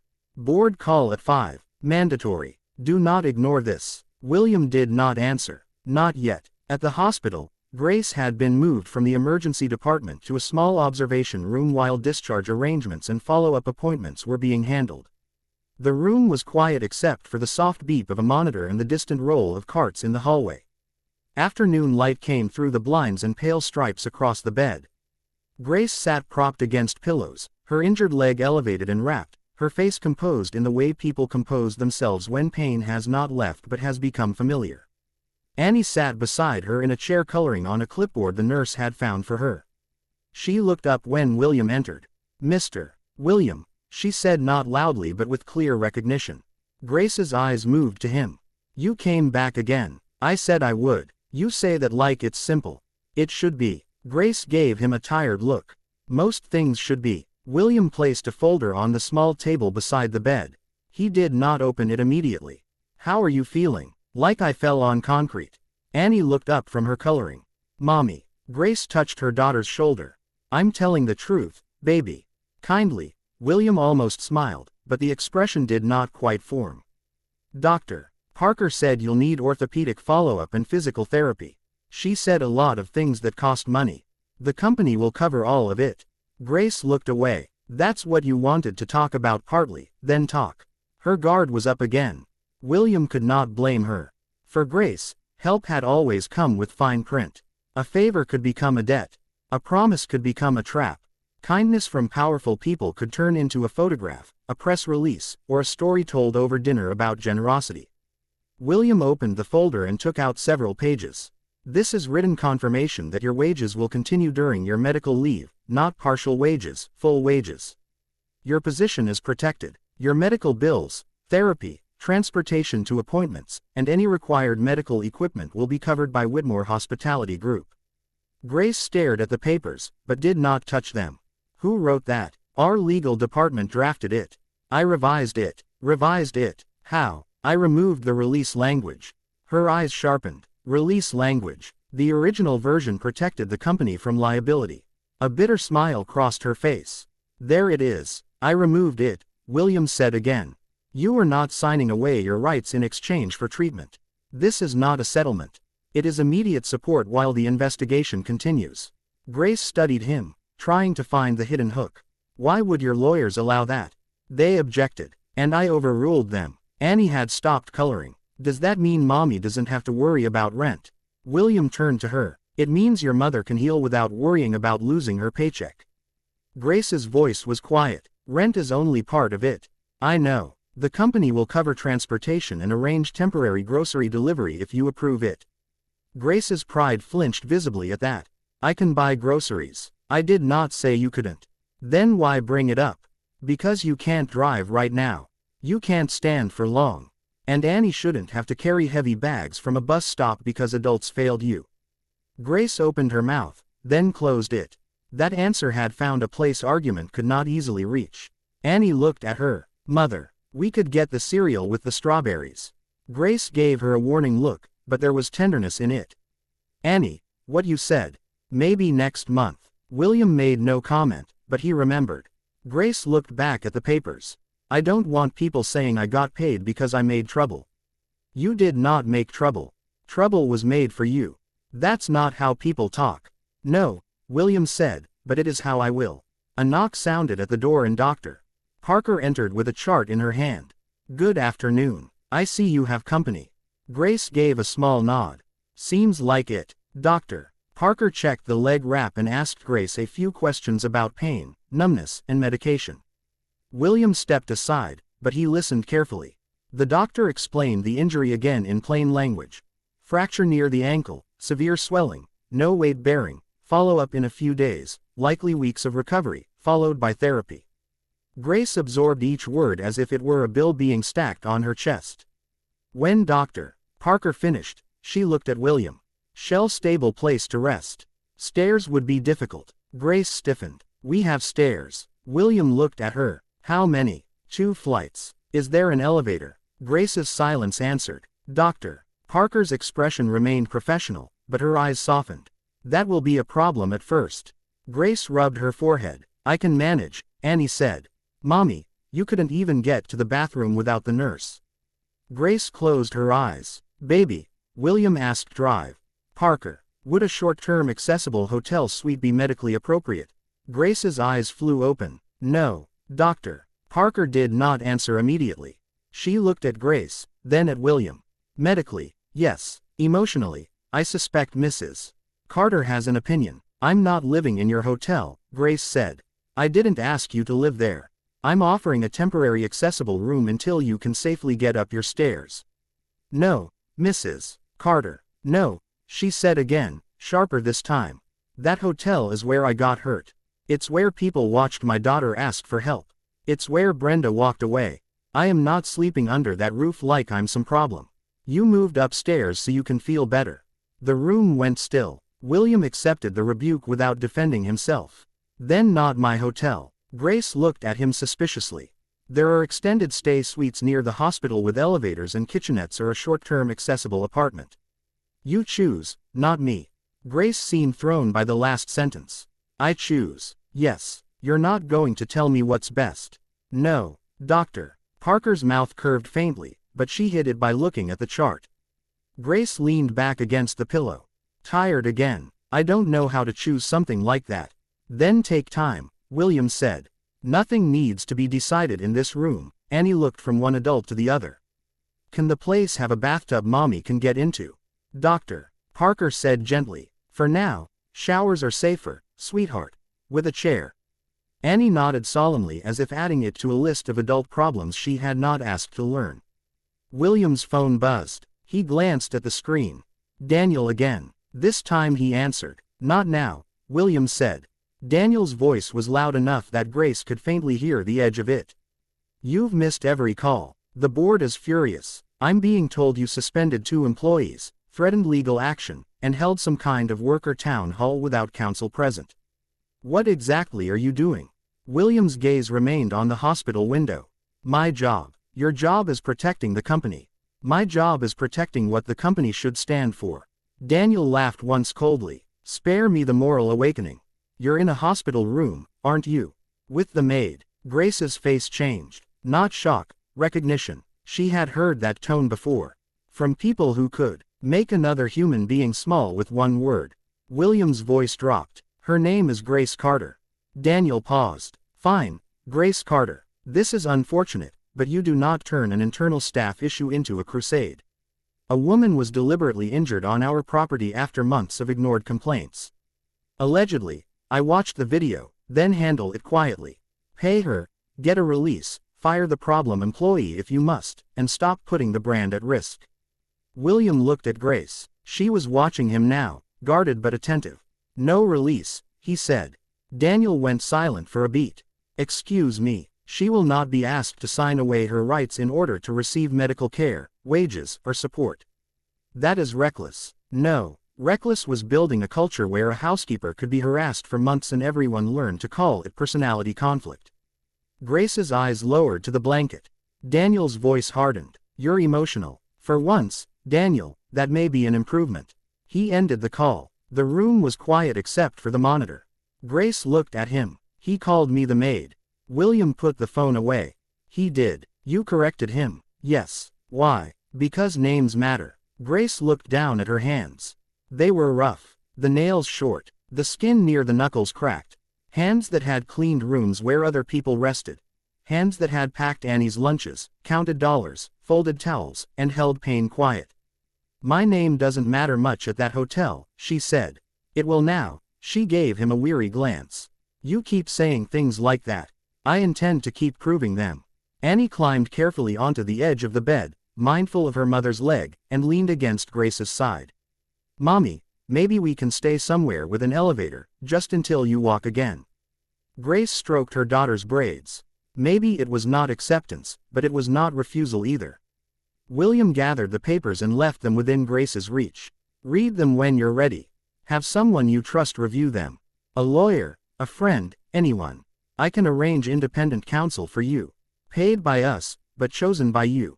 Grace almost laughed. You really don't understand how strange that sounds. I'm learning that many things which should be normal sound strange when people have been treated badly long enough. Doctor. Parker gave him a brief approving look. Before William left, Annie held out the clipboard. I made another picture. This one showed a woman in a hospital bed, a girl beside her, and a tall man standing near the door. The man had no smile, but he held a bag labeled food. Annie had drawn a tiny red coat in the corner with a big X over it. Grace sigh Annie Carter. What? It's what happened. William accepted the drawing carefully. May I keep this one, too? Annie nodded. Only if you don't forget this part either. I won't. In the hallway, drive. Parker walked with him toward the nurse's station. She doesn't trust easily. She shouldn't. No, the doctor agreed. But she needs more than money. She needs control over what happens next. People in crisis lose so much of it. William nodded slowly. Thank you, Mr. Whitmore. Doctor, Parker said, stopping him before he left. I've treated wealthy patients who assumed gratitude was the same as healing. It isn't. I understand. I hope so. When William stepped outside, the afternoon had begun to fade. Leonard waited at the curb. Before getting into the car, William looked back at the hospital doors. Somewhere inside, Grace was staring at papers that promised help she had every reason to distrust. And Annie was probably coloring the world into shapes adults could understand if they were humble enough to look. His phone buzzed again, a board call reminder. This time, William answered the message with one sentence. Full board, no damage control. We discussed the truth. Then he got into the car. Back to the hotel, sir? Leonard asked. William looked down at Annie's newest drawing at the red coat crossed out in a child's firm hand. No, he said. Corporate office. Leonard met his eyes in the mirror. Yes, sir. As the car pulled into traffic, William understood that the fight had changed. Brenda Collins had pushed Grace down, but she had not acted alone in the deepest sense. Behind her stood every ignored complaint, every softened report, every manager who confused peace with silence, and every executive who believed dignity could be protected only if it did not cost too much. Now those people were waiting for him in a boardroom high above the city. And this time, William had no intention of entering through the front with polite words. The corporate office of Whitmore Hospitality Group occupied the 38th floor of a glass tower overlooking the Chicago River. From that height, the city looked orderly. Traffic became ribbons of red and white light. People became dots moving between buildings. The river cut through downtown like a dark polished blade. Up there, problems usually arrived in binders, spreadsheets, and controlled language. A lawsuit was exposure. A sick employee was absentee cost. A broken ankle was a claim. Pain became numbers because numbers were easier to discuss around a mahogany table. William stepped out of the elevator at 5 minutes before 5 with Annie's drawing still inside his coat. The receptionist stood so quickly her chair rolled back. Mr. Whitmore, they're already in the boardroom. Good. She hesitated. Mr. Daniel Whitmore asked that you call him before entering. William kept walking. He can speak to me inside. The boardroom doors were closed. Through the glass wall beside them, William could see the long table filled with people who looked expensive. Even when sitting still, Daniel Whitmore stood at the far end, phone in hand, silver hair combed back, his tailored suit dark and perfect. He was William's uncle by family line and opponent by temperament. Though he would have called himself a realist, Daniel believed companies survived by avoiding sentiment. He had taught William that lesson years ago after William's father died and the family business nearly fractured under debt, scandal, and old rivalries. William had believed him for a long time. He opened the door without knocking. Conversation stopped. Daniel looked up sharply. Finally, William took his seat at the head of the table. He did not apologize for being late. He placed his phone face down and looked around the room. There were 9 board members present along with general counsel, 2 senior executives, and a public relations advisor who already had a folder labeled Employee Incident Response in front of her. Employee Incident. William almost laughed. Daniel remained standing. Before we begin, let me be clear. We all sympathize with what happened at the hotel. No one is dismissing the injury of a staff member, but the way this has been handled today has created unnecessary exposure for the company. William leaned back slightly. Her name is Grace Carter. Daniel's jaw tightened. I know her name. Use it. Several people shifted in their chairs. The public relations advisor looked down at her notes. Daniel gave a thin smile. Grace Carter. Fine. Grace Carter was injured. The employee allegedly responsible has been suspended. That should have been handled through HR, legal, and risk management. Instead, you personally intervened, suspended supervisors, spoke directly to hourly workers without counsel, promised pay and benefits without board review, and refused to secure a release. I have to ask whether you understand the position you've put us in. William looked at him evenly. I understand it better than I did yesterday. General Counsel, a woman named Patricia Voss, adjusted her glasses. William, the concern is not whether assistance should be offered. It should. The concern is structure. If we provide full wages, medical coverage, transportation, and housing without a release, we could be admitting liability. We are liable. The room went quiet. Patricia chose her words carefully. That is a legal conclusion. It is a moral one. Daniel sat slowly. That is exactly the problem. You're speaking like a minister, not a chairman. William's eyes moved to the windows, to the glittering city below, then back to the table. Last night, a woman who worked for us was deliberately knocked down behind our flagship hotel. She lay on wet concrete while employees hesitated, security delayed, and her daughter had to beg me for help. Today, I learned Grace had filed complaints for months. They were minimized, closed, renamed. Her supervisor told her not to escalate tensions. Brenda Collins kept her clean record while Grace's file collected little stains. Tell me, Daniel, which part would you like me to handle quietly? Daniel's expression hardened. All of it. Quietly does not mean unjustly. No, William said. Quietly means comfortably. For us. A board member named Elaine Porter, who had spent 30 years in commercial real estate, spoke for the first time. What exactly are you proposing beyond immediate support? William opened the folder. He had brought an independent investigation into all housekeeping complaints from the past 3 years. Immediate anti-retaliation protections for staff. A direct reporting line outside hotel management. Safety upgrades at all employee entrances beginning with the Whitmore Grand. Paid time for employee interviews. Review of housekeeping workloads and promotion practices. Full support for Grace Carter during recovery without requiring her silence. The PR advisor lifted her head. Without a communications plan, this could become a public narrative about race, class, and worker mistreatment at a luxury hotel. William looked at her. That is already the truth. A communications plan does not change it. It shapes perception, she said. Then perhaps perception should finally be shaped by reality. Daniel tapped one finger on the table. You are putting the entire brand at risk over one housekeeper. William's face changed. Not anger. Exactly. Something colder. Say that again. Daniel held his stare. You heard me. I did. I want everyone else to hear you. Elaine looked uncomfortable. Patricia closed her folder halfway. Daniel spread his hands. This is what I mean.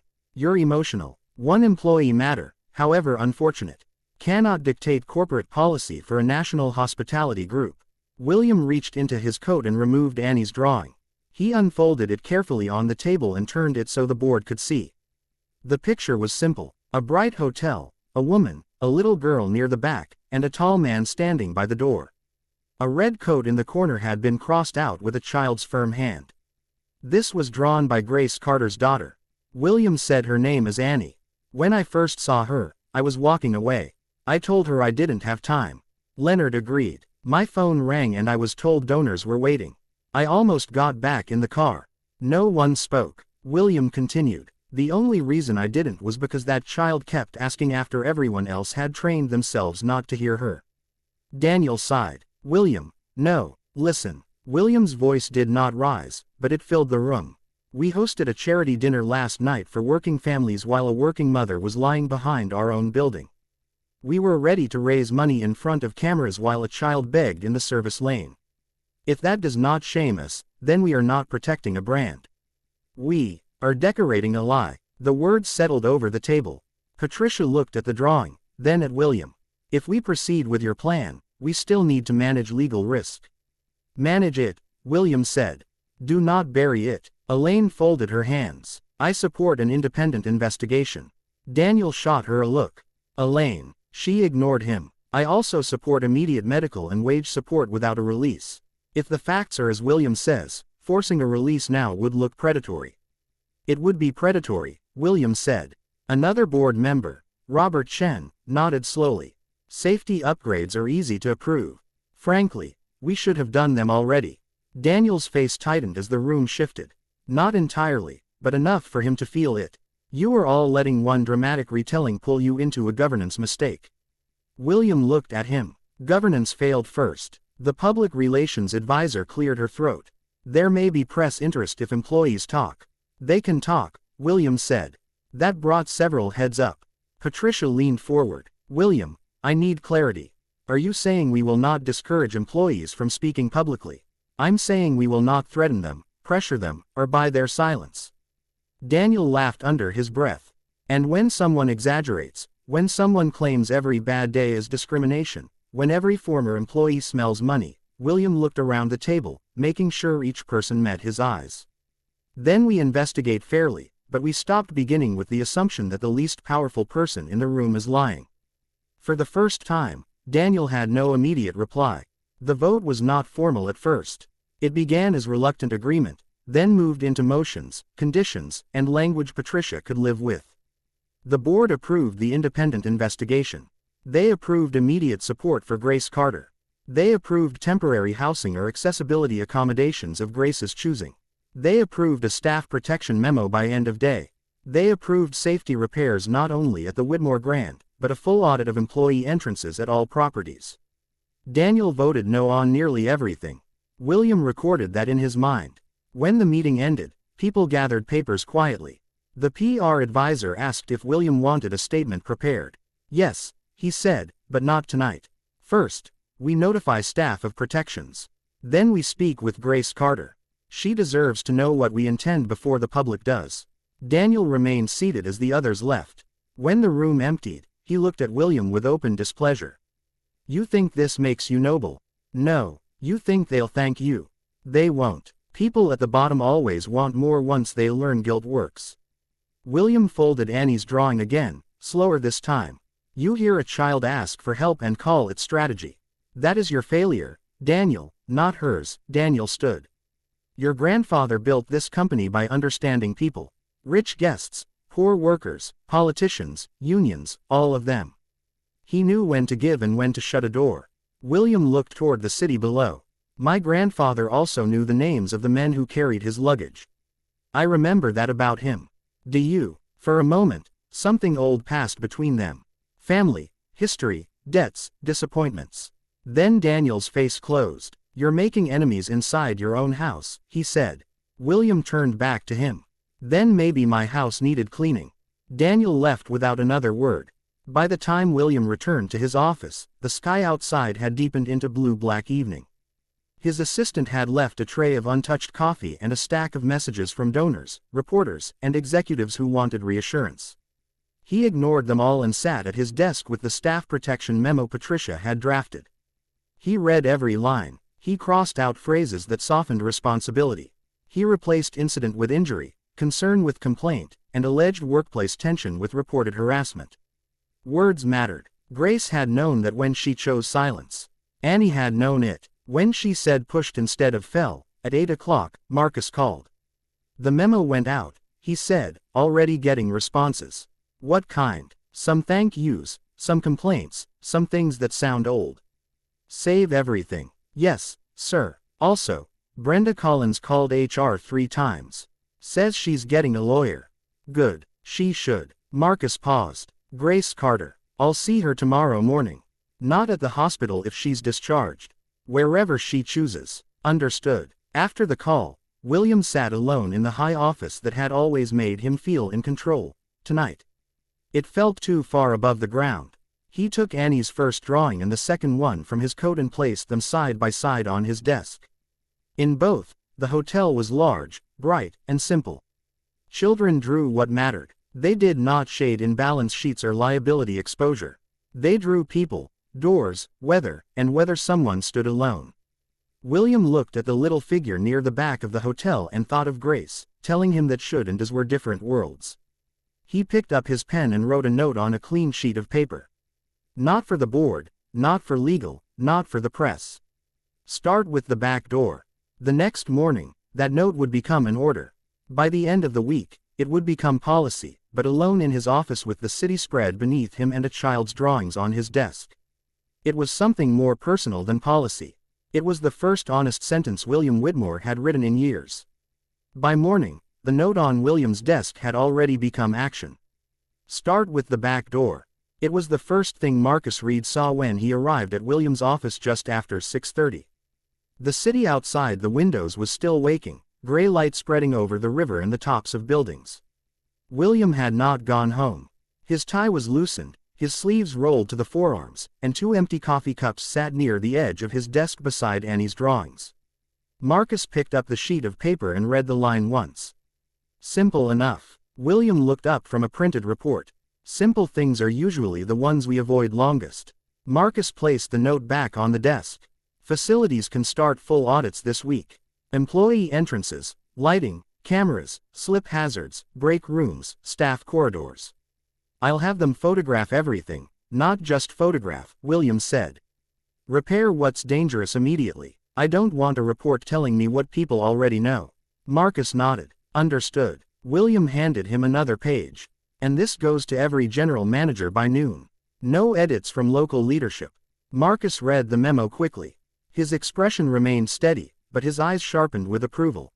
It announced an independent review of workplace complaints across all Whitmore properties, immediate anti-retaliation protections, a direct anonymous reporting line, and a mandatory review of unresolved housekeeping and hourly staff complaints from the past 3 years. It also included one paragraph William had written himself. The measure of this company is not the comfort of those who enter through the front door, but the dignity of those who keep the building standing after the guests have gone to sleep. Marcus looked up. That line will make some people uncomfortable. It should. They'll say it sounds like an admission. It is. At 7:15, the first call came from New York. At 7:30, Los Angeles. By 8, William's assistant had a list of worried executives asking whether the memo applied to their properties, too. William's answer was, always the same. All properties means all properties. At 8:40, Daniel Whitmore called. William answered on speaker while signing the final approval for Grace's wage continuation. You've gone too far, Daniel said without greeting. The memo is already circulating. I've had 3 regional directors call me in a panic. You used the word dignity in a corporate directive. William kept signing. I know. I wrote it. This isn't a sermon. No, it's an instruction. It's reckless. You've invited every old complaint in the company to come crawling out of the walls. William sat down the pen. If they're in the walls, Daniel, they were already inside the house. There was a pause. You enjoy sounding righteous now. I don't enjoy any of this. Then stop performing guilt as leadership. William looked at Annie's drawing on the desk, the small figures at the back of a bright hotel. The performance was pretending nothing was wrong. Daniel exhaled sharply. You are making yourself vulnerable. William's voice cooled. No, I'm making the company accountable. He ended the call before Daniel could answer. At 9:30, William left for Grace's apartment. Grace had been discharged late the night before after refusing to stay longer than medically necessary. Dr. Parker had argued for a safe recovery space with elevator access. Grace had argued that she wanted her own bed, her own kitchen, and her daughter close to familiar things. For one night, she had gone home with crutches, medication, a temporary splint, and instructions not to bear weight on the injured leg. William had arranged a medical transport, but only after Grace agreed that agreement mattered. He had learned quickly that helping Grace required permission, not merely resources. Leonard parked outside a modest brick apartment building on South Prairie Avenue. The neighborhood was waking in its own rhythm. An older man salting the steps. A woman carrying laundry. A school bus hissing at the corner. The smell of bacon drifting from an open window. This was not the Chicago that appeared in hotel brochures. But it was not without dignity. The building was old, the paint chipped near the entry, and the stairs inside were narrow. William looked up at the 2 flights Grace had mentioned and understood immediately why drive. Parker had worried. Annie opened the apartment door before he knocked a second time. Mr. William, she said, Mommy said you could come in if you didn't bring too many people. William glanced behind him. Leonard remained downstairs by the car. Just me. Annie considered this and opened the door wider. Okay. The apartment was small and carefully kept. A faded sofa sat against one wall, covered with a crocheted blanket. A tiny kitchen opened into the living room. The refrigerator was decorated with school papers. A spelling test marked with a red star, a grocery list, and 2 drawings held up by magnets shaped like fruit. A pair of crutches leaned against the sofa. Grace sat with her injured leg elevated on pillows, wearing a loose sweatshirt and sweatpants, her hair tied back, her face tired but alert. "You found us," she said. "You gave Drive Parker permission to share the address for transport coordination." "I know. I'm still surprised you came yourself." William held up a paper bag. "Breakfast. Not from the hotel." Grace's mouth curved faintly despite herself. "That's supposed to make me feel better. It was from a diner on the corner. Leonard said the biscuits were good." Annie brightened. "Biscuits." Grace gave her a look. "We are not making Mr. Whitmore our breakfast delivery. He's already here," Annie said reasonably. William placed the bag on the small table. "There's oatmeal, too." Grace looked at him. "You brought oatmeal because you think I'm the oatmeal kind of person." "I brought oatmeal because Drive Parker said your medication might be easier with plain food." That answer disarmed her for a moment. "Oh." Annie took plates from the cabinet without being asked. She moved with the quiet competence of a child used to helping too much. William watched her stand on tiptoe to reach the second shelf. Grace noticed his expression. "She's independent. She shouldn't have to be that independent." "No," Grace said, "she shouldn't. But rent doesn't lower itself because childhood is sacred." William sat in the chair across from the sofa after Grace gestured that he could. He placed a folder on the coffee table but did not open it. Grace looked at it. "More papers." "Yes. But first, how are you feeling?" "Like hospitals send people home because beds cost money." Annie set plates down. "Mommy. Dr. Parker said you could call if it gets worse." "I know, baby." William waited until Annie went back to the kitchen for napkins. "Do you need pain medication adjusted?" Grace gave him a look. "Are you always like this?" "Like what?" "Solving." He considered that. "Usually must be exhausting. It has advantages and disadvantages." "Yes," he admitted. That answer seemed to surprise her more than any promise of money had. They ate quietly for a few minutes. The biscuits were still warm. Annie spread a little strawberry jam on hers and sat cross-legged on the floor near her mother. Grace ate slowly, her appetite clearly weakened by pain, but she made herself take enough to satisfy Annie's watchful eyes. After breakfast, William opened the folder. The board approved the support plan.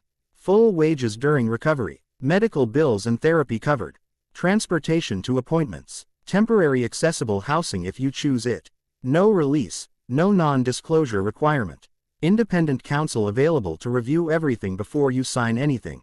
Grace listened without touching the papers. "What do you get?" William looked at her. "I don't understand. People don't give that much without getting something.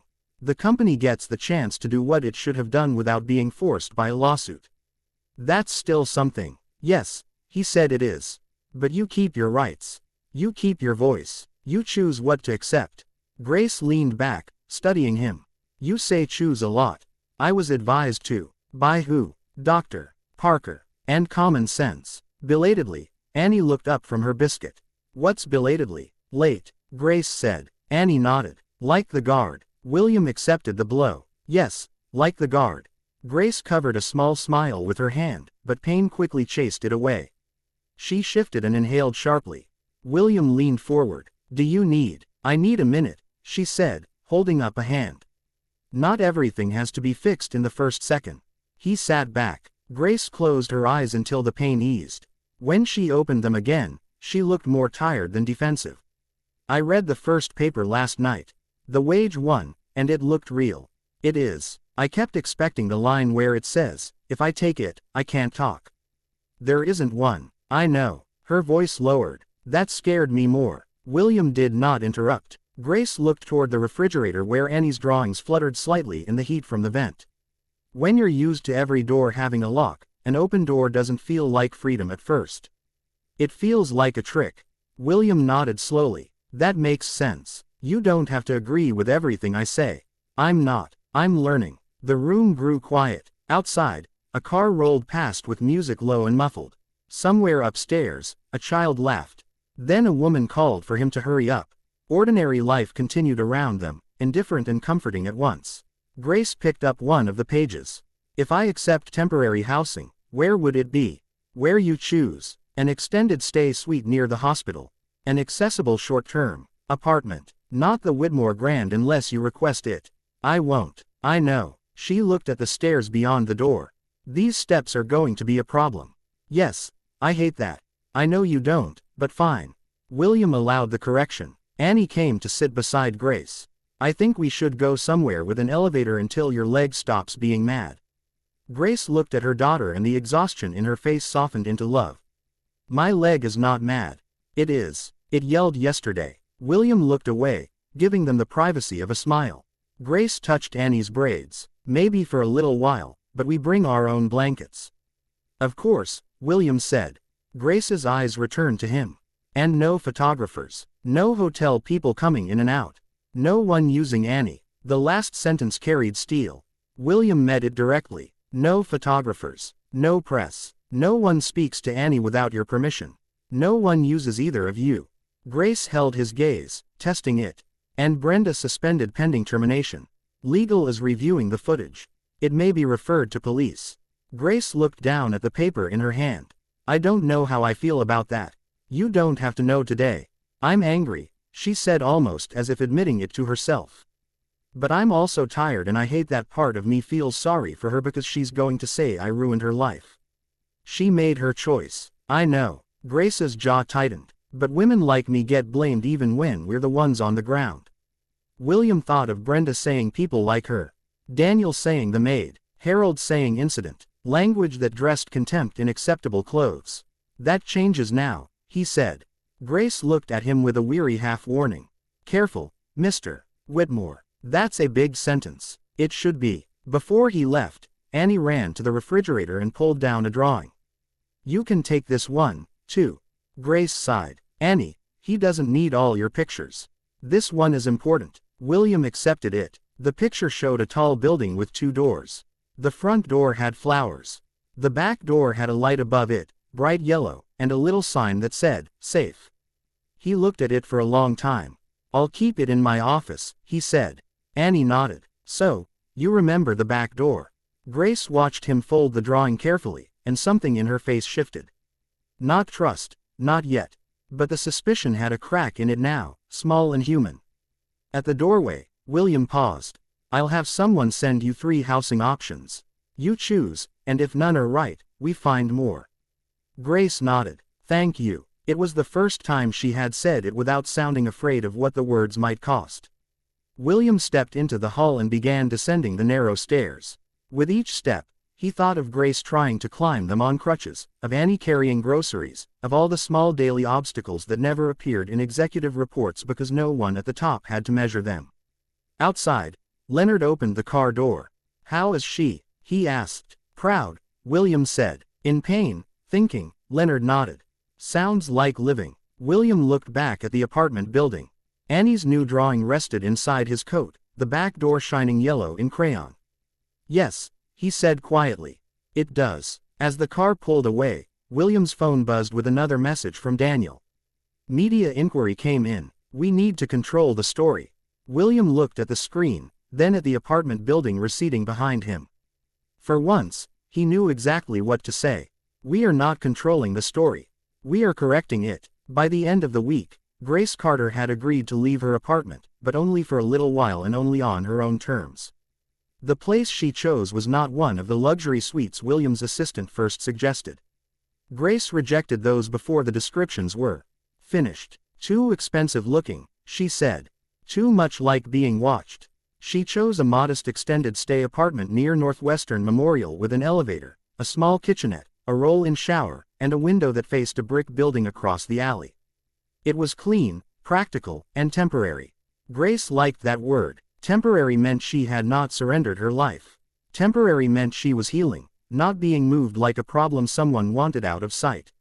William arranged the lease through a third party, paid quietly, and stayed away during the move until Grace gave permission for him to stop by. That permission came on a gray Saturday afternoon, 3 days after she had been discharged from the hospital. Leonard drove him to the extended stay building with 2 grocery bags in the trunk and a small envelope from corporate payroll confirming that Grace's first wage continuation payment had been deposited. Don't bring them up unless she asks, William said as Leonard parked. Leonard looked at the grocery bags. She asked for oatmeal and tea, sir. She asked for those, not for half a store. Leonard smiled faintly. I may have added soup. William gave him a look. Chicken noodle, Leonard said. Hardly an extravagance. William almost smiled. Fine. Bring the soup. The apartment was on the 4th floor. Annie opened the door, wearing purple socks and holding a pencil behind one ear like a serious office worker. Mommy says you can come in, but you can't move furniture unless she tells you.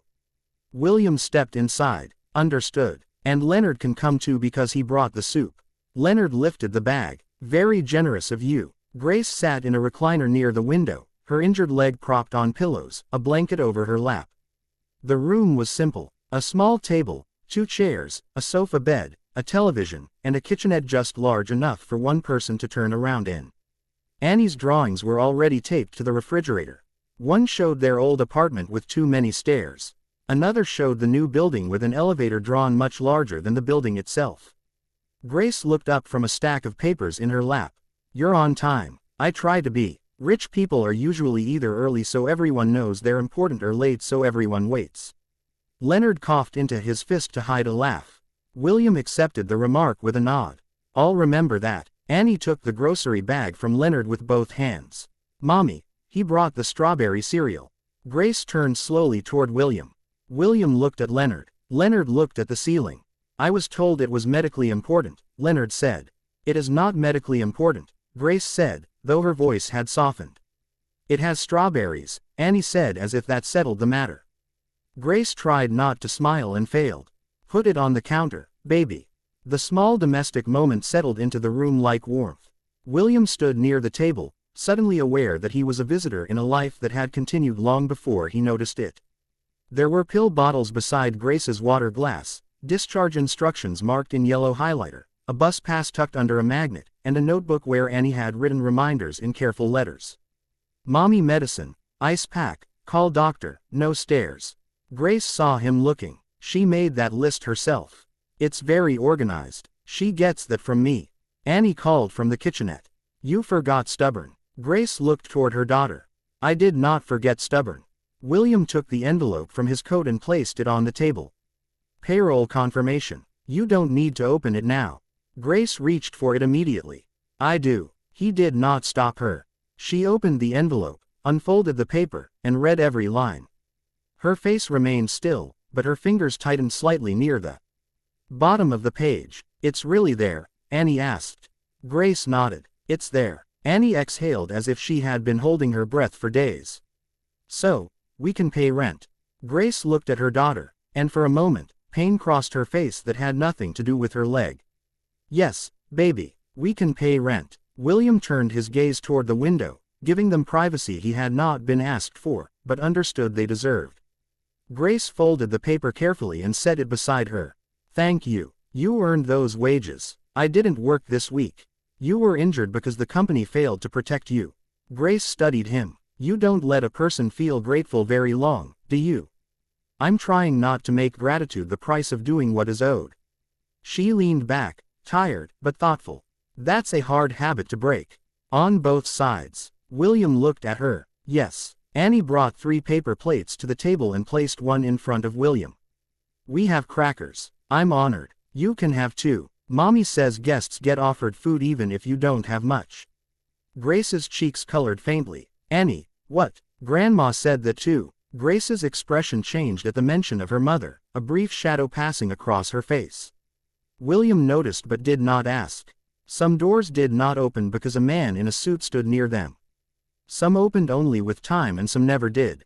Leonard excused himself after putting the groceries away, saying he would wait downstairs. Annie thanked him for the soup and he tipped an imaginary hat. When the door closed, the apartment became quieter. Grace looked at William. I heard from Evelyn. She called you. She did. Told me there was a meeting. Said people talked. They did. She said. You listened. I tried. Grace's eyes narrowed slightly, not with suspicion this time, but with curiosity. Why? William did not answer immediately. He sat in the chair across from her, only after she nodded toward it. Because I should have known before Annie told me, he said. Grace looked down at the blanket over her lap. You can't know everything happening in every hotel. That's what I used to tell myself. It's still true. Yes, but not knowing everything is different from building a system that makes sure certain things never reach you. Grace looked at him then. That sounds like something Evelyn would say. She helped. She's been at that hotel longer than some managers have been alive. Folks like her carry history in their bones. William thought of Evelyn standing in the cafeteria, warning him not to mistake Brenda for the whole problem. She said Grace was not the first woman to go home hurting. Grace's face tightened. No, I wasn't. Were there others you knew? Grace rubbed her thumb along the edge of the payroll paper. A woman named Marisol, he hurt her back last year. They said she didn't lift right. Maybe she didn't, but why was she lifting a mattress alone in the first place? A laundry worker named June kept asking for gloves because the chemicals made her hands crack. They said supplies were delayed. She quit before Christmas. There was a man in maintenance, Mr. Alvarez, who kept reporting that railing near the back steps was loose. Nobody fixed it until a guest almost saw it. William listened, each story adding weight to the others. Grace continued. That's how it works. If it happened, if fortunate. If it happens to many, they call it complicated. Either way, the person hurting is expected to be quiet. Annie had gone to the refrigerator and was taping up another drawing. She seemed absorbed, but William suspected she heard everything. Grace noticed, too, and lowered her voice. I tried to keep work away from her. You did better than most could have. I brought her there too often. You brought her because you had no choice. Grace's eyes flashed. I know that. Doesn't mean it doesn't hurt. William accepted the correction. Annie turned from the refrigerator. Mommy, can I show him? Grace took a breath, then nodded. If you want. Annie pulled a small shoe box from beneath the table and carried it to William. Inside were folded notes, guest thank you cards, a few hotel comment slips, and one photograph of Grace in uniform standing beside a housekeeping cart with Annie hugging her waist. Annie handled the box carefully as if it contained family jewelry. Mommy keeps the nice notes, Annie said. When people say she did good, William unfolded one card. Thank you, Grace. The room was perfect after a very hard day. Another said, best housekeeping service we've had in years. Another, your kindness meant more than you know. Grace looked embarrassed. They're just notes. No, William said. They're evidence. Her eyes lifted. Of your work, he said. Of your care, of what the company benefited from while failing to protect the person giving it. Grace looked away, but not before he saw moisture gather in her eyes. Annie took the box back and placed it beside her mother. See, I told you they matter.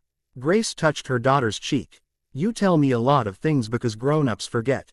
William looked at Annie, then at the drawings on the refrigerator, then at the shoe box of notes. A hotel could measure room turnover, guest satisfaction, labor cost, and revenue per available room. But here in this small apartment, he saw another accounting. A woman's pride preserved in thank you cards, a child's courage taped in crayon to a refrigerator, a paycheck that meant rent, medicine, and one night of sleep without terror. His phone buzzed, but he silenced it without looking. Grace noticed. Important. Probably. You should answer if it is. No, don't start making us the reason you ignore your whole life. William looked at her. Maybe my whole life needed interruption. Grace did not have an answer for that. A little later, Annie asked if she could show William the elevator. Grace protested that elevators did not need tours, but Annie insisted this one was special because it meant Mommy did not have to climb. William followed her into the hallway. She pressed the button proudly. It comes pretty fast, Annie said. The doors opened, empty and ordinary. Very impressive, William said. Annie stepped inside, then held the door with her hand. You know what Mommy said. What? She said. Sometimes help feels scary because you don't know what people want back. William crouched slightly, careful to keep his voice even. Your mother is very smart. What do you want back? The question was clean and direct, as only a child's question can be. William looked at her small face, serious beneath the hallway light. I want to make sure what happened to your mother does not happen to someone else. Annie considered this. That's not back. That's forward. William smiled faintly. You're right. She nodded satisfied and stepped out of the elevator. When William returned to the apartment door, Grace was watching from the recliner. She asked you something hard. Yes. Good. Children should do that. Keeps adults from lying too easily. William looked at her with a quiet respect that had not been there the first night, or perhaps had been there but had not yet known its own name. I'll leave you to rest, he said. Grace nodded. Mr. Whitmore, he paused. If you're really going to change things at that hotel, don't just fix the back door. I know. No, she said gently. I'm not sure you do. The back door is where we come in. But the real problem is what people believe about us once we're inside. William let the words settle. Then he nodded. I'll remember. As he left the building, the afternoon light had turned gold along the sidewalk. Leonard stood by the car reading the news on his phone. He looked up when William approached. How did it go? William looked back at the fourth-floor window. Annie had taped a drawing there while he was inside. From the street, he could just make out a square of yellow crayon, a bright elevator, a mother standing, a little girl holding her hand. She's still not sure, William said. Mrs. Carter. Yes. Leonard opened the car door. Can't blame her. No, William said. I can't. His phone buzzed again as he got in. This time the message was from Patricia Voss. Media inquiry confirmed. Reporter has footage rumor. Needs strategy tonight. William looked once more toward the window above. Grace was right. The back door was only the beginning. What came next would be harder because it would not be about lights, mats, cameras, or policies alone. It would be about belief. Who was trusted? Who was doubted? Who was called by name? And who was made invisible until pain forced the world to look? William typed back, set meeting. Strategy begins with not lying. Then he slipped the phone into his pocket and told Leonard to drive. The meeting with legal and public relations began at 7 that evening. But William could feel before anyone spoke that most of the people in the room still hoped the truth could be folded into something smaller. They gathered in a private conference room at the corporate office, not the boardroom this time. Patricia Voss sat with a thick legal folder in front of her. The public relations advisor, Claire Benton, had brought 2 associates and a laptop filled with possible statements. Marcus Reed stood near the wall with his tablet, silent and watchful. Daniel Whitmore arrived last, carrying no papers at all, which told William he had come not to solve the problem, but to control the temperature of the room. William entered with Annie's newest drawing tucked inside his folder. The one with the elevator, the one where Grace was standing, Claire began carefully. We've confirmed that at least one reporter has heard there was an incident involving a housekeeper at the Whitmore Grand. They don't appear to have the footage, but they know Mr. Whitmore personally transported an employee to the hospital and missed the charity dinner. There are questions being asked. Daniel leaned back in his chair. Then we answer as little as possible. Claire glanced at him, then at William. A short statement may be best for now. Something like, an employee experienced an accident on property. We are reviewing the matter and supporting her recovery. William looked at her. No. Claire's fingers paused above the keyboard. No, it was not an accident. Patricia spoke before Claire could. William, I understand your position, but until legal completes its review, calling it deliberate in a public statement may increase exposure. It was deliberate on the footage. Footage can be interpreted, not by anyone honest. Daniel gave a humorless laugh. That is not a legal category. William looked at him. No, but it should be a human one. The room fell quiet for a moment. Marcus's eyes moved briefly to William, then back to his tablet. Claire tried again. We can say the company is investigating an employee injury and takes all workplace concerns seriously. William sat down at the head of the table. That sounds like something written by people who want to be forgiven without confessing. That is not fair, Claire said, though not sharply. My job is to protect the company from unnecessary reputational harm. The harm already exists. The reputation is the part that is catching up. Daniel tapped the table once. Listen to yourself. You've spent 48 hours turning a contained personnel issue into a moral trial. You've suspended staff, invited complaints across the company, and now you want to hand reporters language that makes us look guilty. William opened his folder and placed several documents on the table. These are excerpts from complaints filed by housekeeping employees at the Whitmore Grand over the last 3 years. Not all of them, just enough to make a point. Missing supplies after conflict with Brenda Collins. Retaliatory room assignments. Reports of unsafe rear entrance conditions. Reports closed without interviews. Witness notes never escalated. Grace Carter was not the only one. Daniel's expression tightened. Internal complaints exist in every company. Yes, that is why responsible companies investigate them. Patricia adjusted her glasses and looked at the documents. The outside investigator should complete a preliminary review before any public acknowledgement of systemic issues. Agreed, William said. We won't state what we cannot yet prove, but we will not call harm an accident when we know better. Claire turned her laptop slightly toward him. Then what do you want the statement to say? William leaned back. He had spent years approving public language that sounded sincere because sincerity had been engineered into it. Tonight, every polished phrase seemed to carry the smell of wet concrete. Start with her name, he said. Claire blinked. Grace Carter. Yes, Patricia frowned. We need her permission before naming her publicly. Then we ask her if she says no, we don't use it. But we stop drafting language as if she is a spill on the carpet. Marcus looked down to hide the faintest approval in his expression. Claire deleted a line. All right. A version with her name pending consent and a version without it.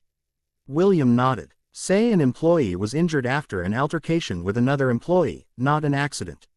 Say the company failed to respond with the urgency she deserved.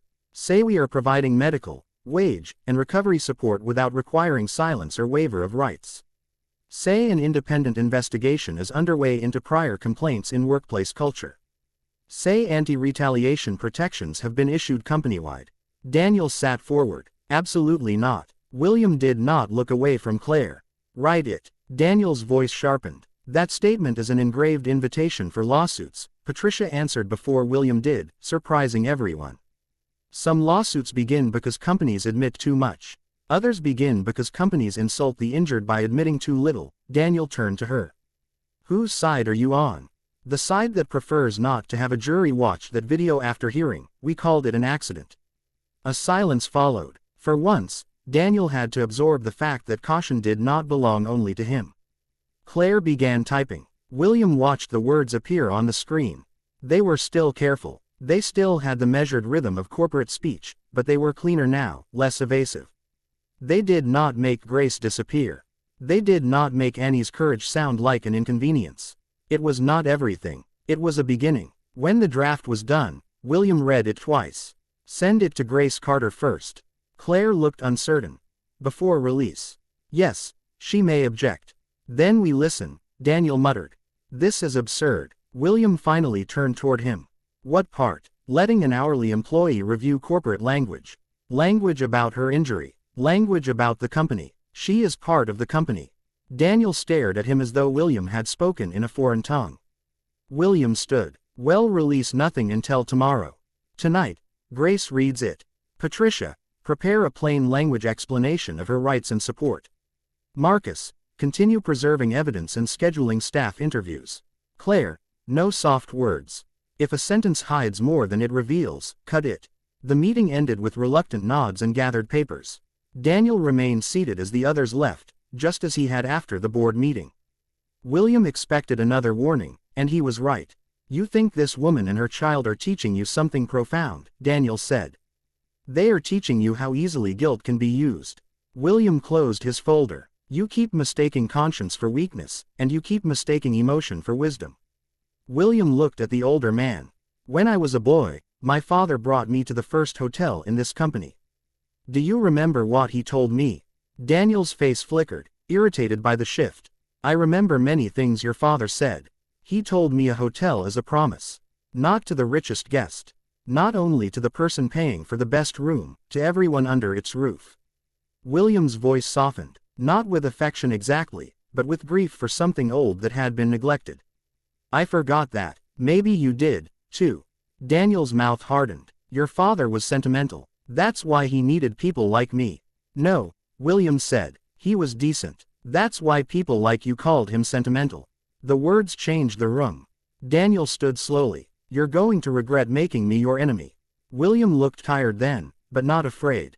Daniel, if doing right by Grace Carter makes you my enemy, then you were never standing where I thought you were. Daniel left without another word. For a long while, William remained alone in the conference room.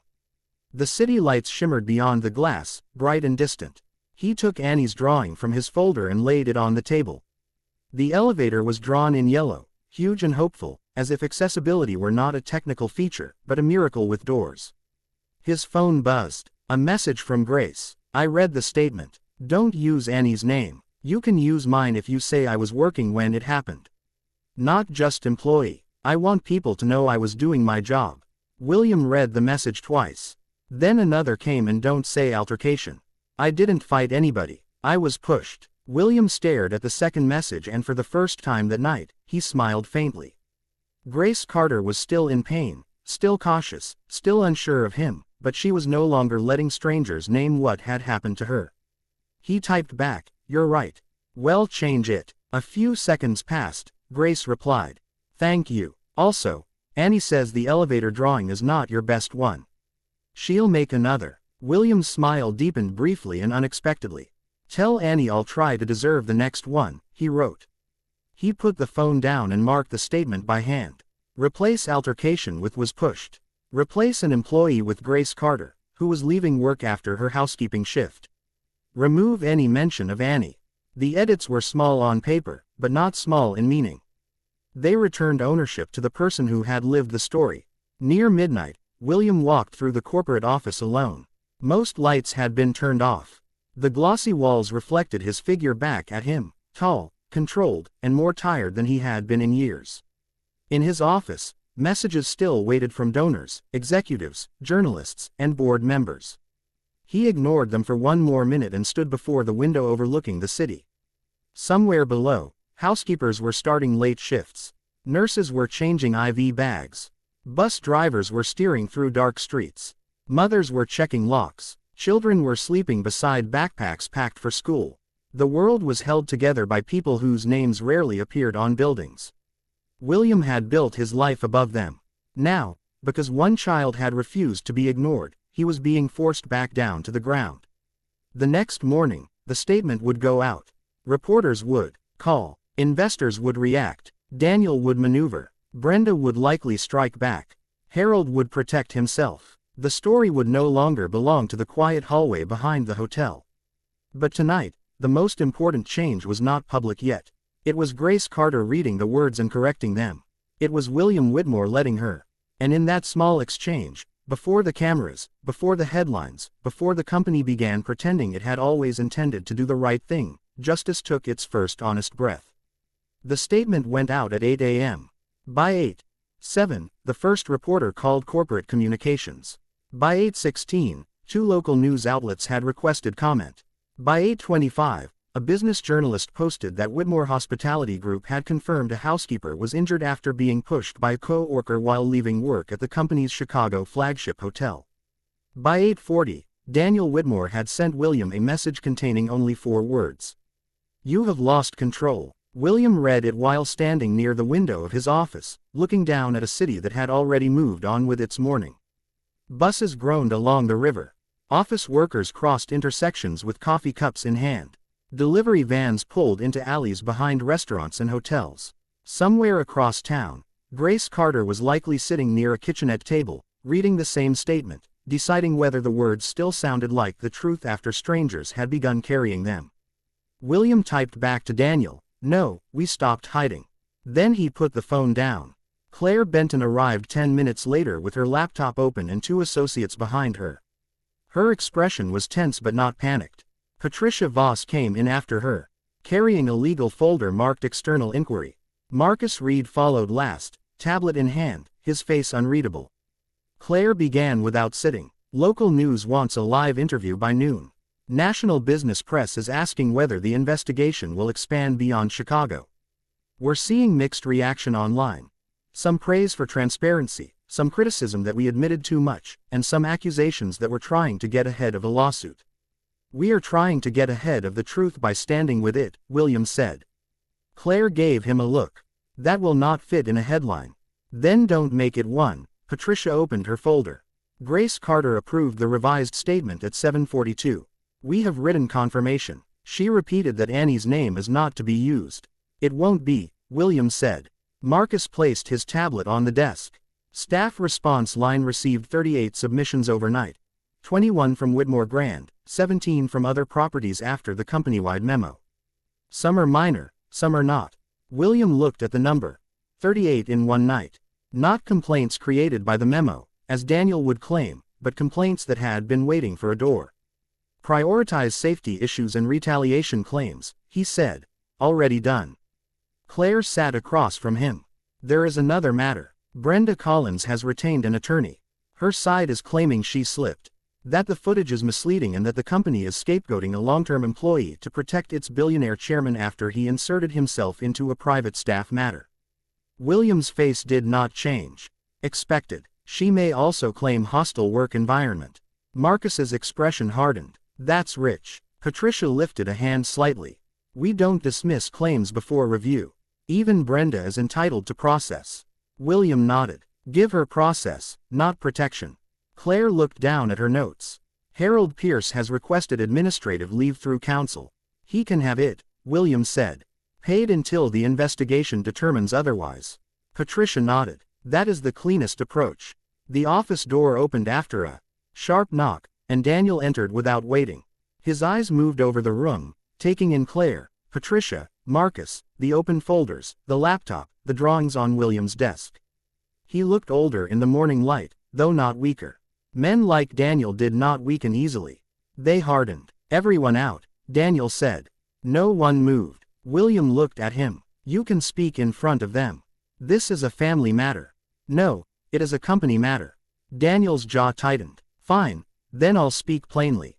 The board is divided. Investors are nervous. Regional leadership is furious. You have turned one employee injury into a national confession of corporate sin. One employee injury revealed corporate failure. It revealed a bad worker and perhaps a bad supervisor. You could have handled that cleanly.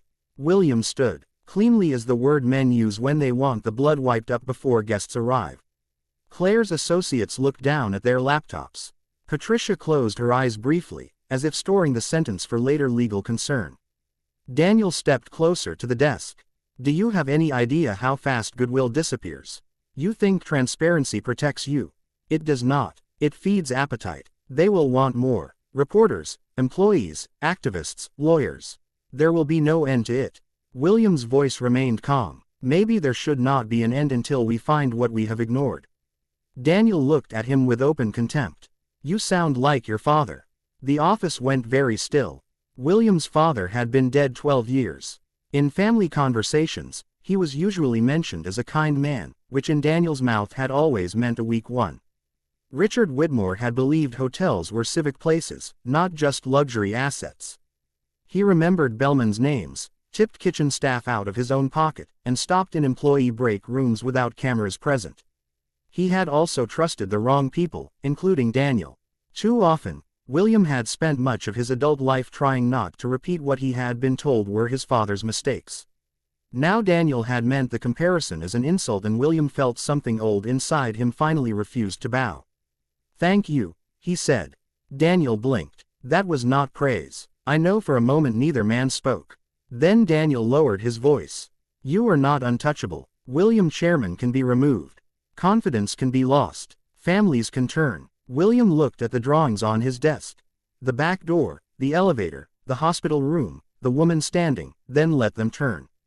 Daniel studied him, perhaps realizing for the first time that fear was no longer moving William in the expected direction. Patricia spoke carefully. Daniel, any action against William during an active internal investigation concerning worker mistreatment could be viewed as retaliatory or destabilizing.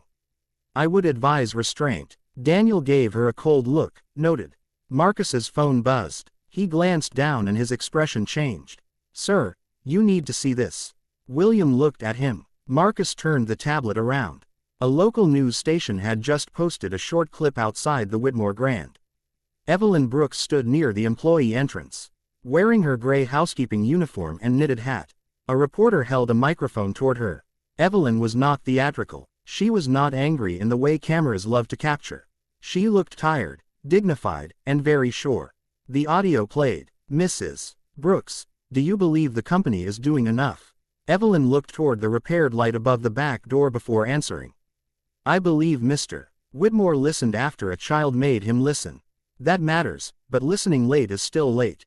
Grace Carter deserved help before she hit the ground. So did others. We'll see if this company is ready to do right when the cameras leave. The clip ended. No one spoke for a few seconds. Claire breathed out. That will spread. William nodded slowly. Good. Daniel stared at him. Good. She told the truth. She just told the world we failed. William looked at him. We did. Daniel turned away with a sharp motion as if the room had become contaminated by honesty. By late morning, the story had widened. The first headlines were cautious. Whitmore Group acknowledges housekeeper was pushed at Chicago hotel. Then came sharper ones. Luxury hotel chain faces questions after housekeeper injured behind flagship property. By noon, Evelyn's quote had been shared widely. By 1, former employees had begun posting stories of their own. Some naming Whitmore properties in other cities, some speaking more generally about housekeeping work, injuries, retaliation, and being invisible in buildings built for comfort. William read as many as he could tolerate, not because every claim had been verified, but because patterns had a sound, and he was beginning to recognize it. At 2 o'clock, Claire entered again. We need to decide whether you will speak publicly today. Not alone, William said. She paused. What do you mean? Grace Carter should decide whether she wants to speak at any point. Not today, unless she asks. But when I do speak, the focus is not me. Claire looked relieved by part of that and worried by the rest. Reporters are already framing you as the billionaire who rescued a housekeeper. I don't want that frame. You may not control it. Then we break it. I almost walked away. That is part of the truth. Claire stared at him. You want to say that publicly? Yes. Patricia, who had followed her in, looked wary. That may create reputational vulnerability. William turned to her. Patricia, what is the safer lie? That I was heroic from the first second. There were witnesses. Annie knows. Leonard knows. I know. I told that child I did not have time. Claire's face softened despite herself. That may be the most human thing you could say. Daniel, still near the window, muttered, or the stupidest. William ignored him. At 3:30, a message came from Grace. Annie saw Mrs. Brooks on the news. She asked if grown-ups are listening now. William read the message twice, then he wrote back, some are not enough yet. Grace replied a minute later. She said, that sounds like something I would say. William smiled faintly. Then another message came. I don't want to be on camera today. Maybe not ever. But don't let them make this about you saving me. Tell them Annie had to ask because nobody helped. William looked up from the phone. There it was again. Grace correcting the story before the world could make it comfortable. He typed, I will. At 4 o'clock, William walked alone to the small media room on the same floor. Claire had arranged a limited statement. 1 camera pool, no questions yet, written follow-up after. Patricia had approved the language. Marcus stood at the back. Daniel did not attend. William stood behind the lectern under lights less forgiving than chandeliers. He began with Grace's name. Grace Carter was leaving work after her housekeeping shift at the Whitmore Grand Hotel when she was pushed by another employee and injured. She should have received immediate help. She did not. Her daughter had to ask for help from several adults, including me. I did not listen quickly enough. That failure is mine and it reflects a larger failure inside the company I led. Behind the camera, Claire's posture went still. William continued, we are supporting Mrs. Carter's recovery without requiring her silence or surrender of rights. We have opened an independent investigation into prior complaints and workplace practices. We have issued anti-retaliation protections company-wide, begun safety audits at employee entrances, and created a direct reporting line outside local management. He paused. A hotel is often judged by what guests see when they walk through the front door. We forgot that our responsibility extends to the back door as well. To the people who clean the rooms, carry the linen, repair the pipes, wash the dishes, and leave after midnight when no one applauds. That changes now, not because a camera is on, because it should have changed long ago. He did not take questions. When he returned to his office, Daniel was waiting. You just confessed weakness to the entire city, Daniel said. William felt tired, but clear. No, I confessed failure. There's a difference. Yes, William said. Failure can be repaired. Weakness is refusing to admit it. Daniel looked at him for a long moment. Then shook his head as though watching a man step willingly off a ledge. You're going to find out what people do with honesty. William picked up Annie's drawing of the back door and placed it upright against his desk lamp. I already found out what they do with silence. He said. Daniel left and the office quieted. Near evening, William received one more message from Grace. Annie said, You looked nervous on TV. William answered, I was. Grace replied, good means you knew it mattered. William sat back in his chair, the city darkening beyond the glass.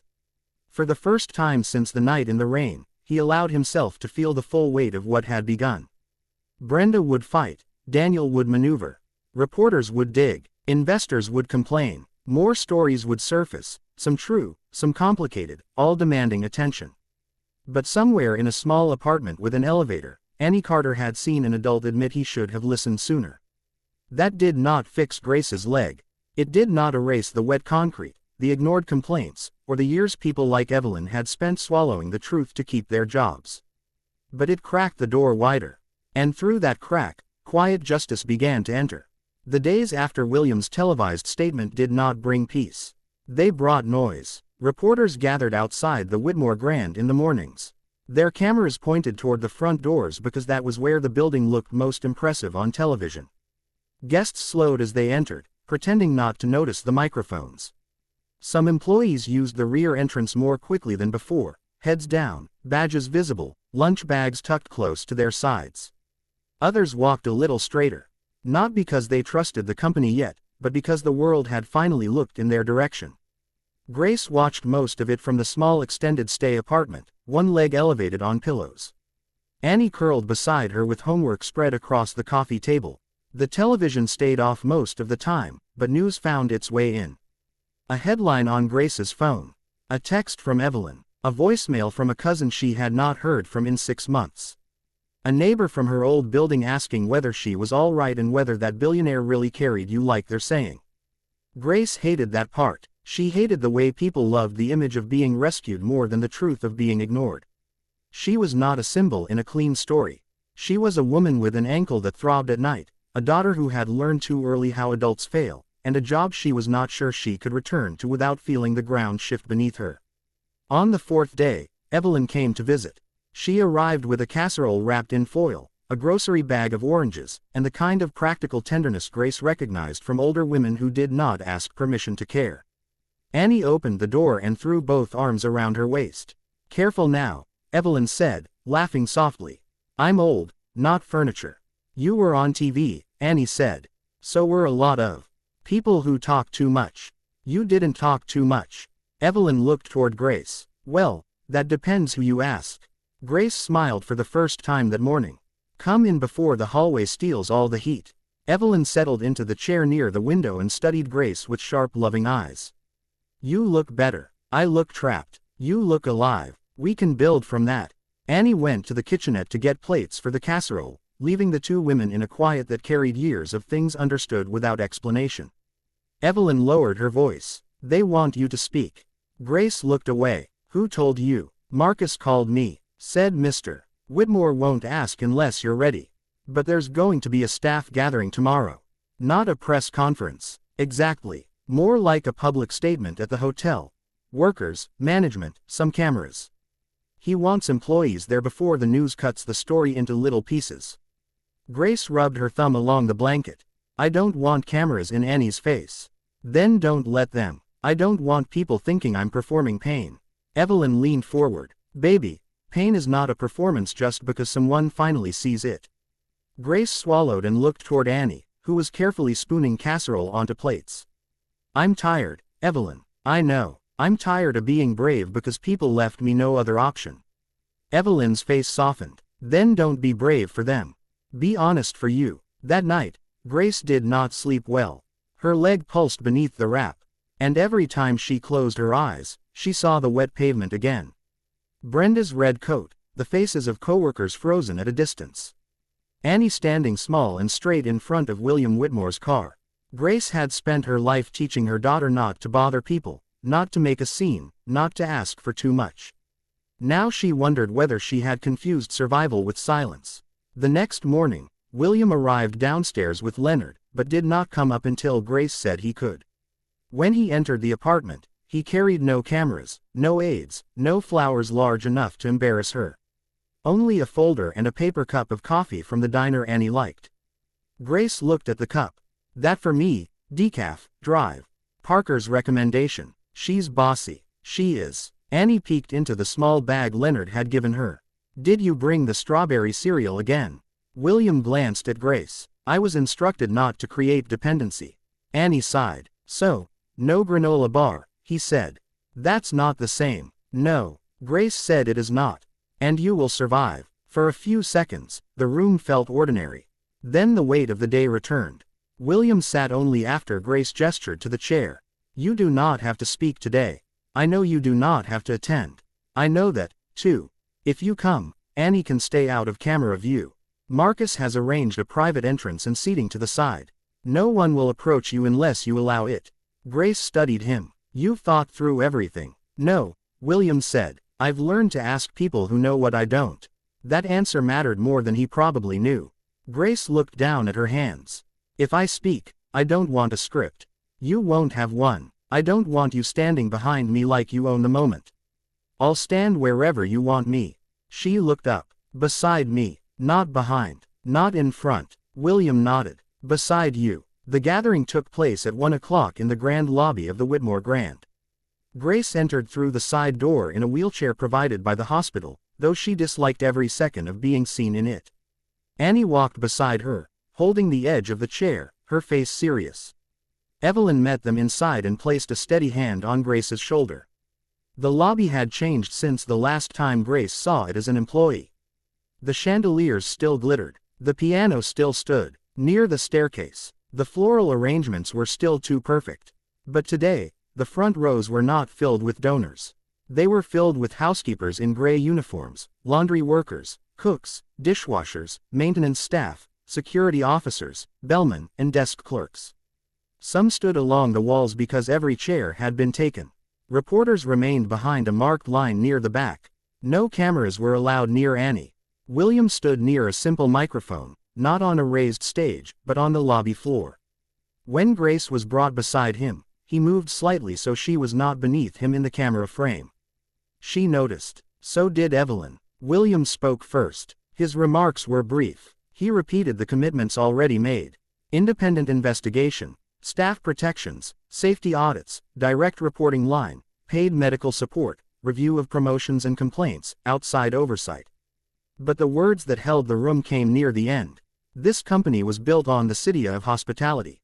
He said, hospitality means nothing if we offer comfort to guests while denying dignity to the people who make that comfort possible. Grace Carter was injured because one employee chose cruelty, but she was failed because too many systems chose silence. That silence ends here. Then he turned to Grace. She had planned to stay seated and say only a few words.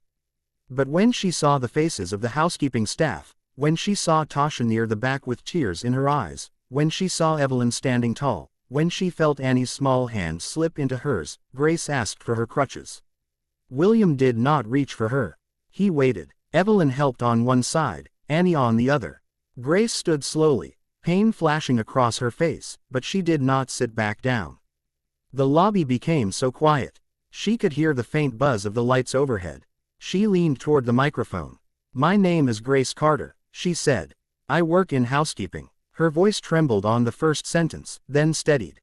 I was leaving work when I was pushed. I fell and I could not get up. My daughter asked for help because I could not. That is the part one need people to understand. A child should not have to be louder than adults with responsibility.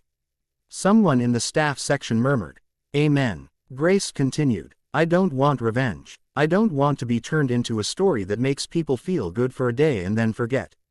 I want people to believe workers when we say something is wrong before we end up hurt. I want women like me to stop being told to calm down when we are telling the truth.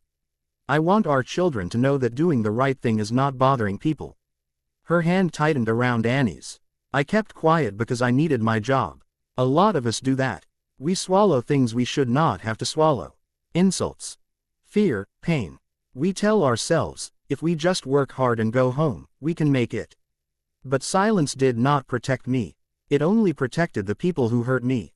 The words moved through the lobby like a slow bell. Grace looked briefly at William, then back at the workers. Mr. Whitmore helped me. I am grateful. But this is not a story about a rich man saving a poor woman. This is a story about a little girl who told the truth when grown people would not listen. And it is about whether the rest of us are finally willing to listen now. Evelyn was the first to clap. Not loudly, Just once. Then again. Tasha joined. Then Marcus. Then the room filled with applause. Not the polished applause of donors at a charity dinner, but something rougher, deeper, and more personal. Some workers stood. Some wiped their eyes. Grace did not smile. She simply breathed as if a weight had shifted. Not gone but moved enough for her lungs to remember their purpose. William stepped to the microphone only after the applause faded. "Mrs. Carter is right," he said. "This is not about rescue. It is about responsibility, and responsibility does not end when the cameras leave." At the back of the lobby, Claire Benton watched the reporters take notes. Patricia stood beside her, expression thoughtful. Daniel Whitmore was not present, but William knew he would see the footage soon enough.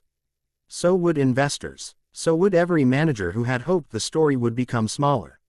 It would not. After the gathering, Grace asked to be taken through the employee corridor, not the lobby doors. William walked beside her as promised. Not in front, not behind. When they reached the rear entrance, she stopped. The light above the door had been replaced. The new traction mats lay flat and secure. A handrail had been tightened. A sign near the exit listed emergency procedures and reporting contacts. Grace looked at the ground where she had fallen. The concrete was dry now. Annie stood beside her mother and slipped her hand into William's for just 1 second, then let go. "Look safer," Annie said. William looked at the back door, then at Grace. "It should have been safe before." Grace nodded. Yes, it should have. There was no forgiveness in the sentence. Not fully. But there was truth. And for the first time, William understood that truth was not always gentle. Yet, it could still lead somewhere better than silence. As Grace was helped into the car, Evelyn stayed behind near the employee entrance. She watched workers pass under the new light, some pausing to read the sign, some simply walking through with shoulders a little less bent. William joined her for a moment. "You did good today," Evelyn said. Grace did. "Yes," Evelyn replied. "And you listened. Late, but you listened." William looked toward the rear door. "Will it be enough?" Evelyn gave him a tired smile. "Enough is not 1 day, Mr. Whitmore. Enough is what you do when nobody claps." He nodded, accepting the charge. Across the lane, Annie pressed her face to the car window and lifted a small drawing. William could not see every detail from where he stood, but he saw the bright yellow square at the top, the back door light shining. He raised his hand. The car pulled away slowly, carrying Grace and Annie back toward the small apartment with the elevator. The reporters remained at the front of the hotel. The cameras would turn today's words into clips by evening. People would argue, some would praise, some would doubt, some would forget. But inside the Whitmore Grand, the workers had heard Grace Carter say her own name, and that was something no edited headline could take from her. 3 months later, Chicago began to thaw.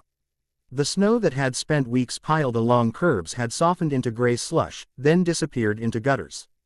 Bare branches along the sidewalks showed the first shy signs of spring. The air was still cold in the morning, but no longer cruel. Sunlight lingered a little longer over the city, catching on windows, taxi roofs, and the river that cut through downtown like a ribbon of dark glass. Grace Carter stood in front of the mirror in the small extended stay apartment and buttoned the jacket of a navy blue suit. It was not expensive. She had chosen it herself from a department store sale, refusing 3 times when William's assistant offered to send a stylist. The suit fit well enough, plain enough, strong enough. Grace liked that she did not want to look transformed by someone else's money.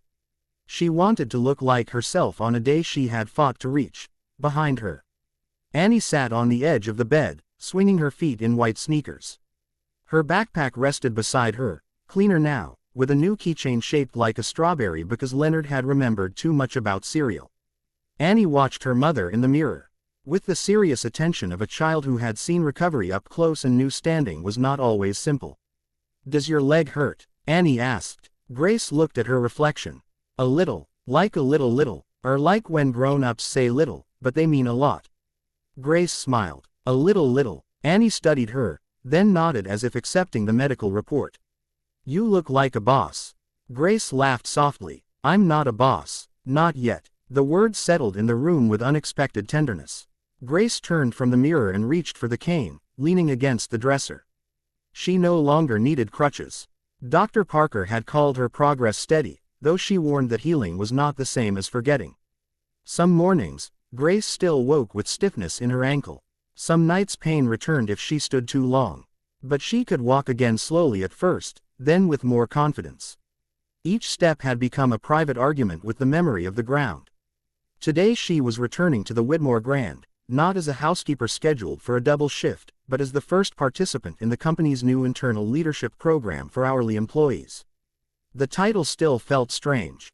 Hospitality Operations Trainee. Grace had read the welcome letter 5 times. She had also made Evelyn read it twice to make sure no hidden insult lived between the lines. There had been changes in the 3 months since the lobby gathering. Brenda Collins had been formally terminated, and after legal review, the footage had been turned over to police.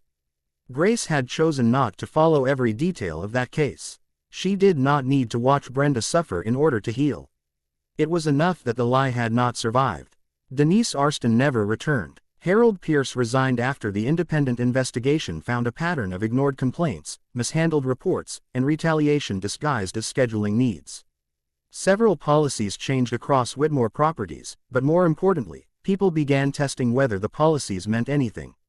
Some managers resisted and found themselves removed. Some employees spoke for the first time and were surprised to find their hours unchanged. The anonymous reporting line filled quickly, not with gossip, as Daniel had predicted, but with stories that had been waiting for a safe place to land.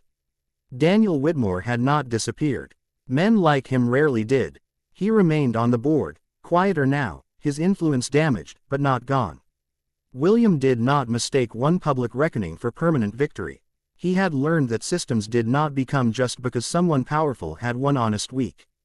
Justice had to be practiced until it became habit. At 9 o'clock, Leonard arrived downstairs. Annie insisted on carrying the folder with Grace's paperwork. "Important documents," she said, holding it against her chest. Grace looked at her daughter. "You are not my lawyer." "No, but I read better than some grown-ups listen." Grace shook her head, smiling despite herself. "Lord, help me." The ride to the hotel was quiet at first. Grace watched Chicago pass beyond the window. Corner stores, bus stops, office towers, people moving through the morning with their collar turned up against the lingering cold. For years she had traveled to work with the weight of bills and hours pressing against her chest. Today the weight was different, not gone, but changed. She was not walking into a perfect future. She was walking into a place where she had once been hurt. And that took courage she did not feel like naming. Annie reached for her hand. "We can turn around if you want." Grace looked at her. "Who taught you to sound like an old woman?" "Miss Evelyn." "That explains it." Annie squeezed her fingers. "But we can." Grace looked at the hotel rising ahead. Its front entrance, polished and bright in the spring light. Then she glanced toward the side street that led to the rear employee entrance. "No," she said, "we're going in." Leonard pulled up at the back because Grace had requested it. Not the front lobby, not the cameras, not a symbolic entrance arranged for photographs. The back door, it looked different now. The cracked light had been replaced by a bright fixture that shone even in daylight. The pavement had been resurfaced. Drainage had been fixed, so water no longer collected in the low spot near the loading dock. A sturdy handrail lined the walkway. Non-slip mats lay flat near the employee entrance. A sign beside the door listed safety procedures, emergency numbers, and the independent reporting line. Beneath it, someone had placed a small planter of yellow flowers. Grace suspected Evelyn. William was waiting near the door, dressed in a dark suit and wool coat. He did not step forward too quickly. He had learned not to turn help into an invasion. "Good morning, Mrs. Carter," he said. Grace lifted an eyebrow. "Still, Mrs. Carter, until you tell me otherwise." "Grace is fine today." William nodded. "Grace." Annie looked between them with satisfaction. "Good. That sounds less like court." Leonard chuckled near the car. William looked at Grace's cane, then at her face. "How are you feeling?" "Like I'm about to walk into a building that owes me more than a paycheck." His expression grew serious. "It does." Grace glanced at the back door. "Then let's see what it pays."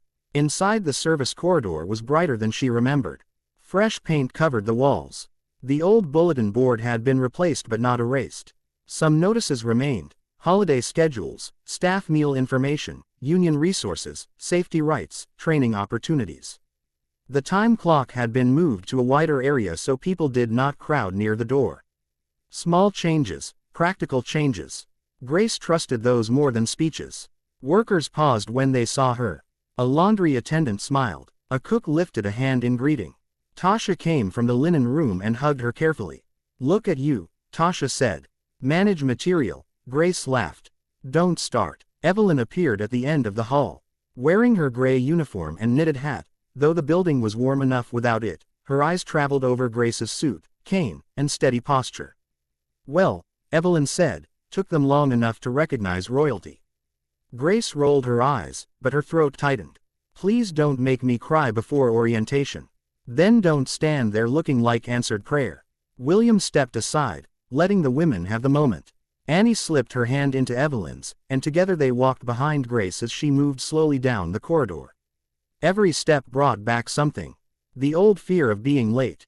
The ache in her hands after stripping beds. Brenda's voice behind her. The wet ground rushing up. But there were new things, too. The sound of people greeting her by name. The feeling of Annie safe beside her. The knowledge that if she spoke now, someone would have to answer. Orientation was held in a small training room on the second floor, not the executive suite. Grace appreciated that. The first session included 2 other employees, a bellman from the night shift and a kitchen worker who had started as a dishwasher 12 years earlier. The program leader, a woman hired from outside the company, spoke plainly about management pathways, scheduling rights, conflict reporting, budgeting, guest services, and leadership without cruelty. William did not stay for the whole session. Before leaving, he turned to Grace. "I'll be in the building if you need anything." Grace gave him a look. That sounded like solving. He caught himself. "You're right. You know where to find me if you choose to." "Better," Annie whispered. "He's learning." Grace whispered back slowly. At lunch, Grace walked to the employee cafeteria. It had changed, too. The vending machine had been replaced. The tables were new, but not fancy. There was better lighting, hot coffee that did not taste burned, and a board where employees could post announcements. One flyer read, "Staff Listening Session, Thursday, 3:00 p.m. Another Leadership Program Applications Open. A third, handwritten in Evelyn's neat script, said, "Don't forget to sign Miss June's retirement card." Grace stopped in front of that one. June retired. Evelyn nodded with her gloves. This time, Grace understood. A small victory maybe, but small victories mattered to people whose lives were built from them. Later that afternoon, William walked through the employee entrance alone.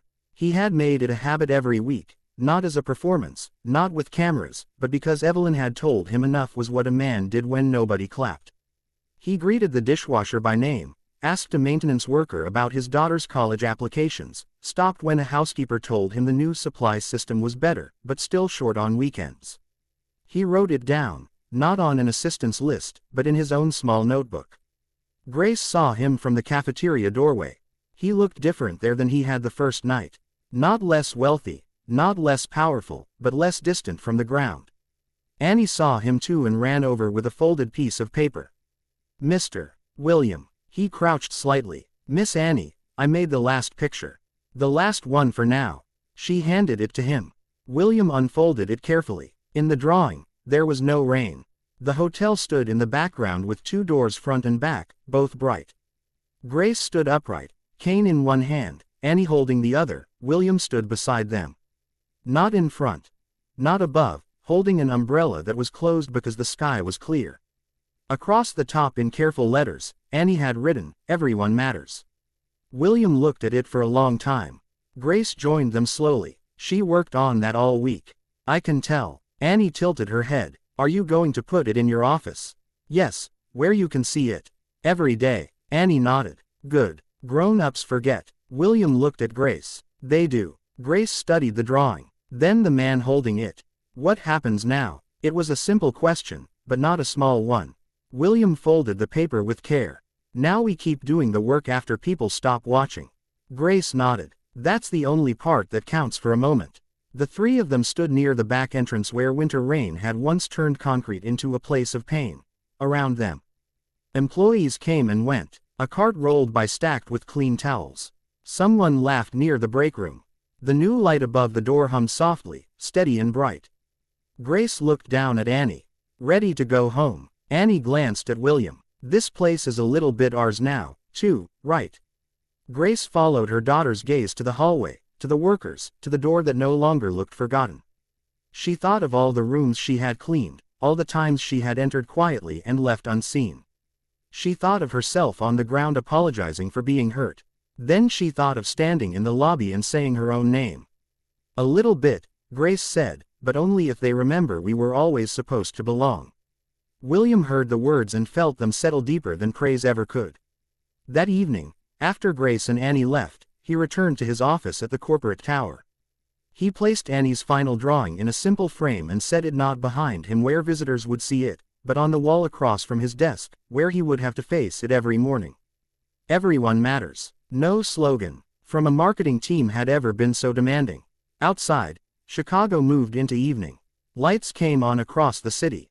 In penthouses and basement apartments, in hotel rooms and hospital corridors, in kitchens where workers untied aprons, in bedrooms where children opened homework folders, in offices where powerful men convinced themselves they had done enough.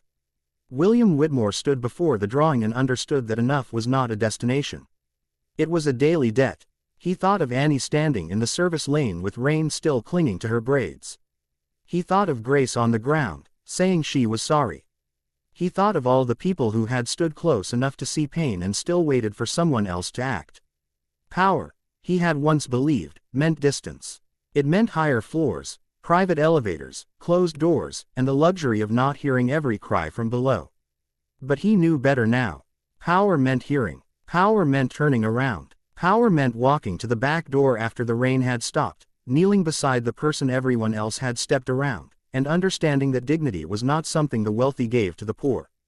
It was something people already had, something no job title, no uniform, no silence, and no fall to the ground could take away. Justice had not arrived all at once. It rarely does. It came in pieces. A child's insistence, a driver's shame, a doctor's plain words, an older worker's courage, a mother's refusal to let someone else name her pain, a company forced to look behind its own walls. And somewhere in the city, in a small apartment that would soon be left for a better one, Annie Carter was probably taping another drawing to a refrigerator. Still believing that adults could learn if children told the truth clearly enough. William looked once more at the words in the frame. Everyone matters. Then he turned off the office light and left, not by the private elevator, but by the door that led down through the working floors, past the people who kept the building alive after everyone else had gone home. The lesson of this story is that true power is not measured by wealth, status, or the name on a building, but by the courage to stop, listen, and act when someone vulnerable needs help. Grace's pain was ignored because she was poor, black, and easy for others to overlook. But Annie's brave voice reminded everyone that no human being should be invisible. The story teaches us that kindness is not enough if it ends with sympathy. Real kindness must become responsibility, justice, and lasting change. It also reminds us that sometimes the smallest voice in the room can tell the greatest truth and that dignity belongs to every person, whether they enter through the front door or the back. This video is a work of fiction created with the assistance of artificial intelligence. All characters, events, and situations are not real and do not represent any actual people or true stories. The content is intended for storytelling and emotional illustration.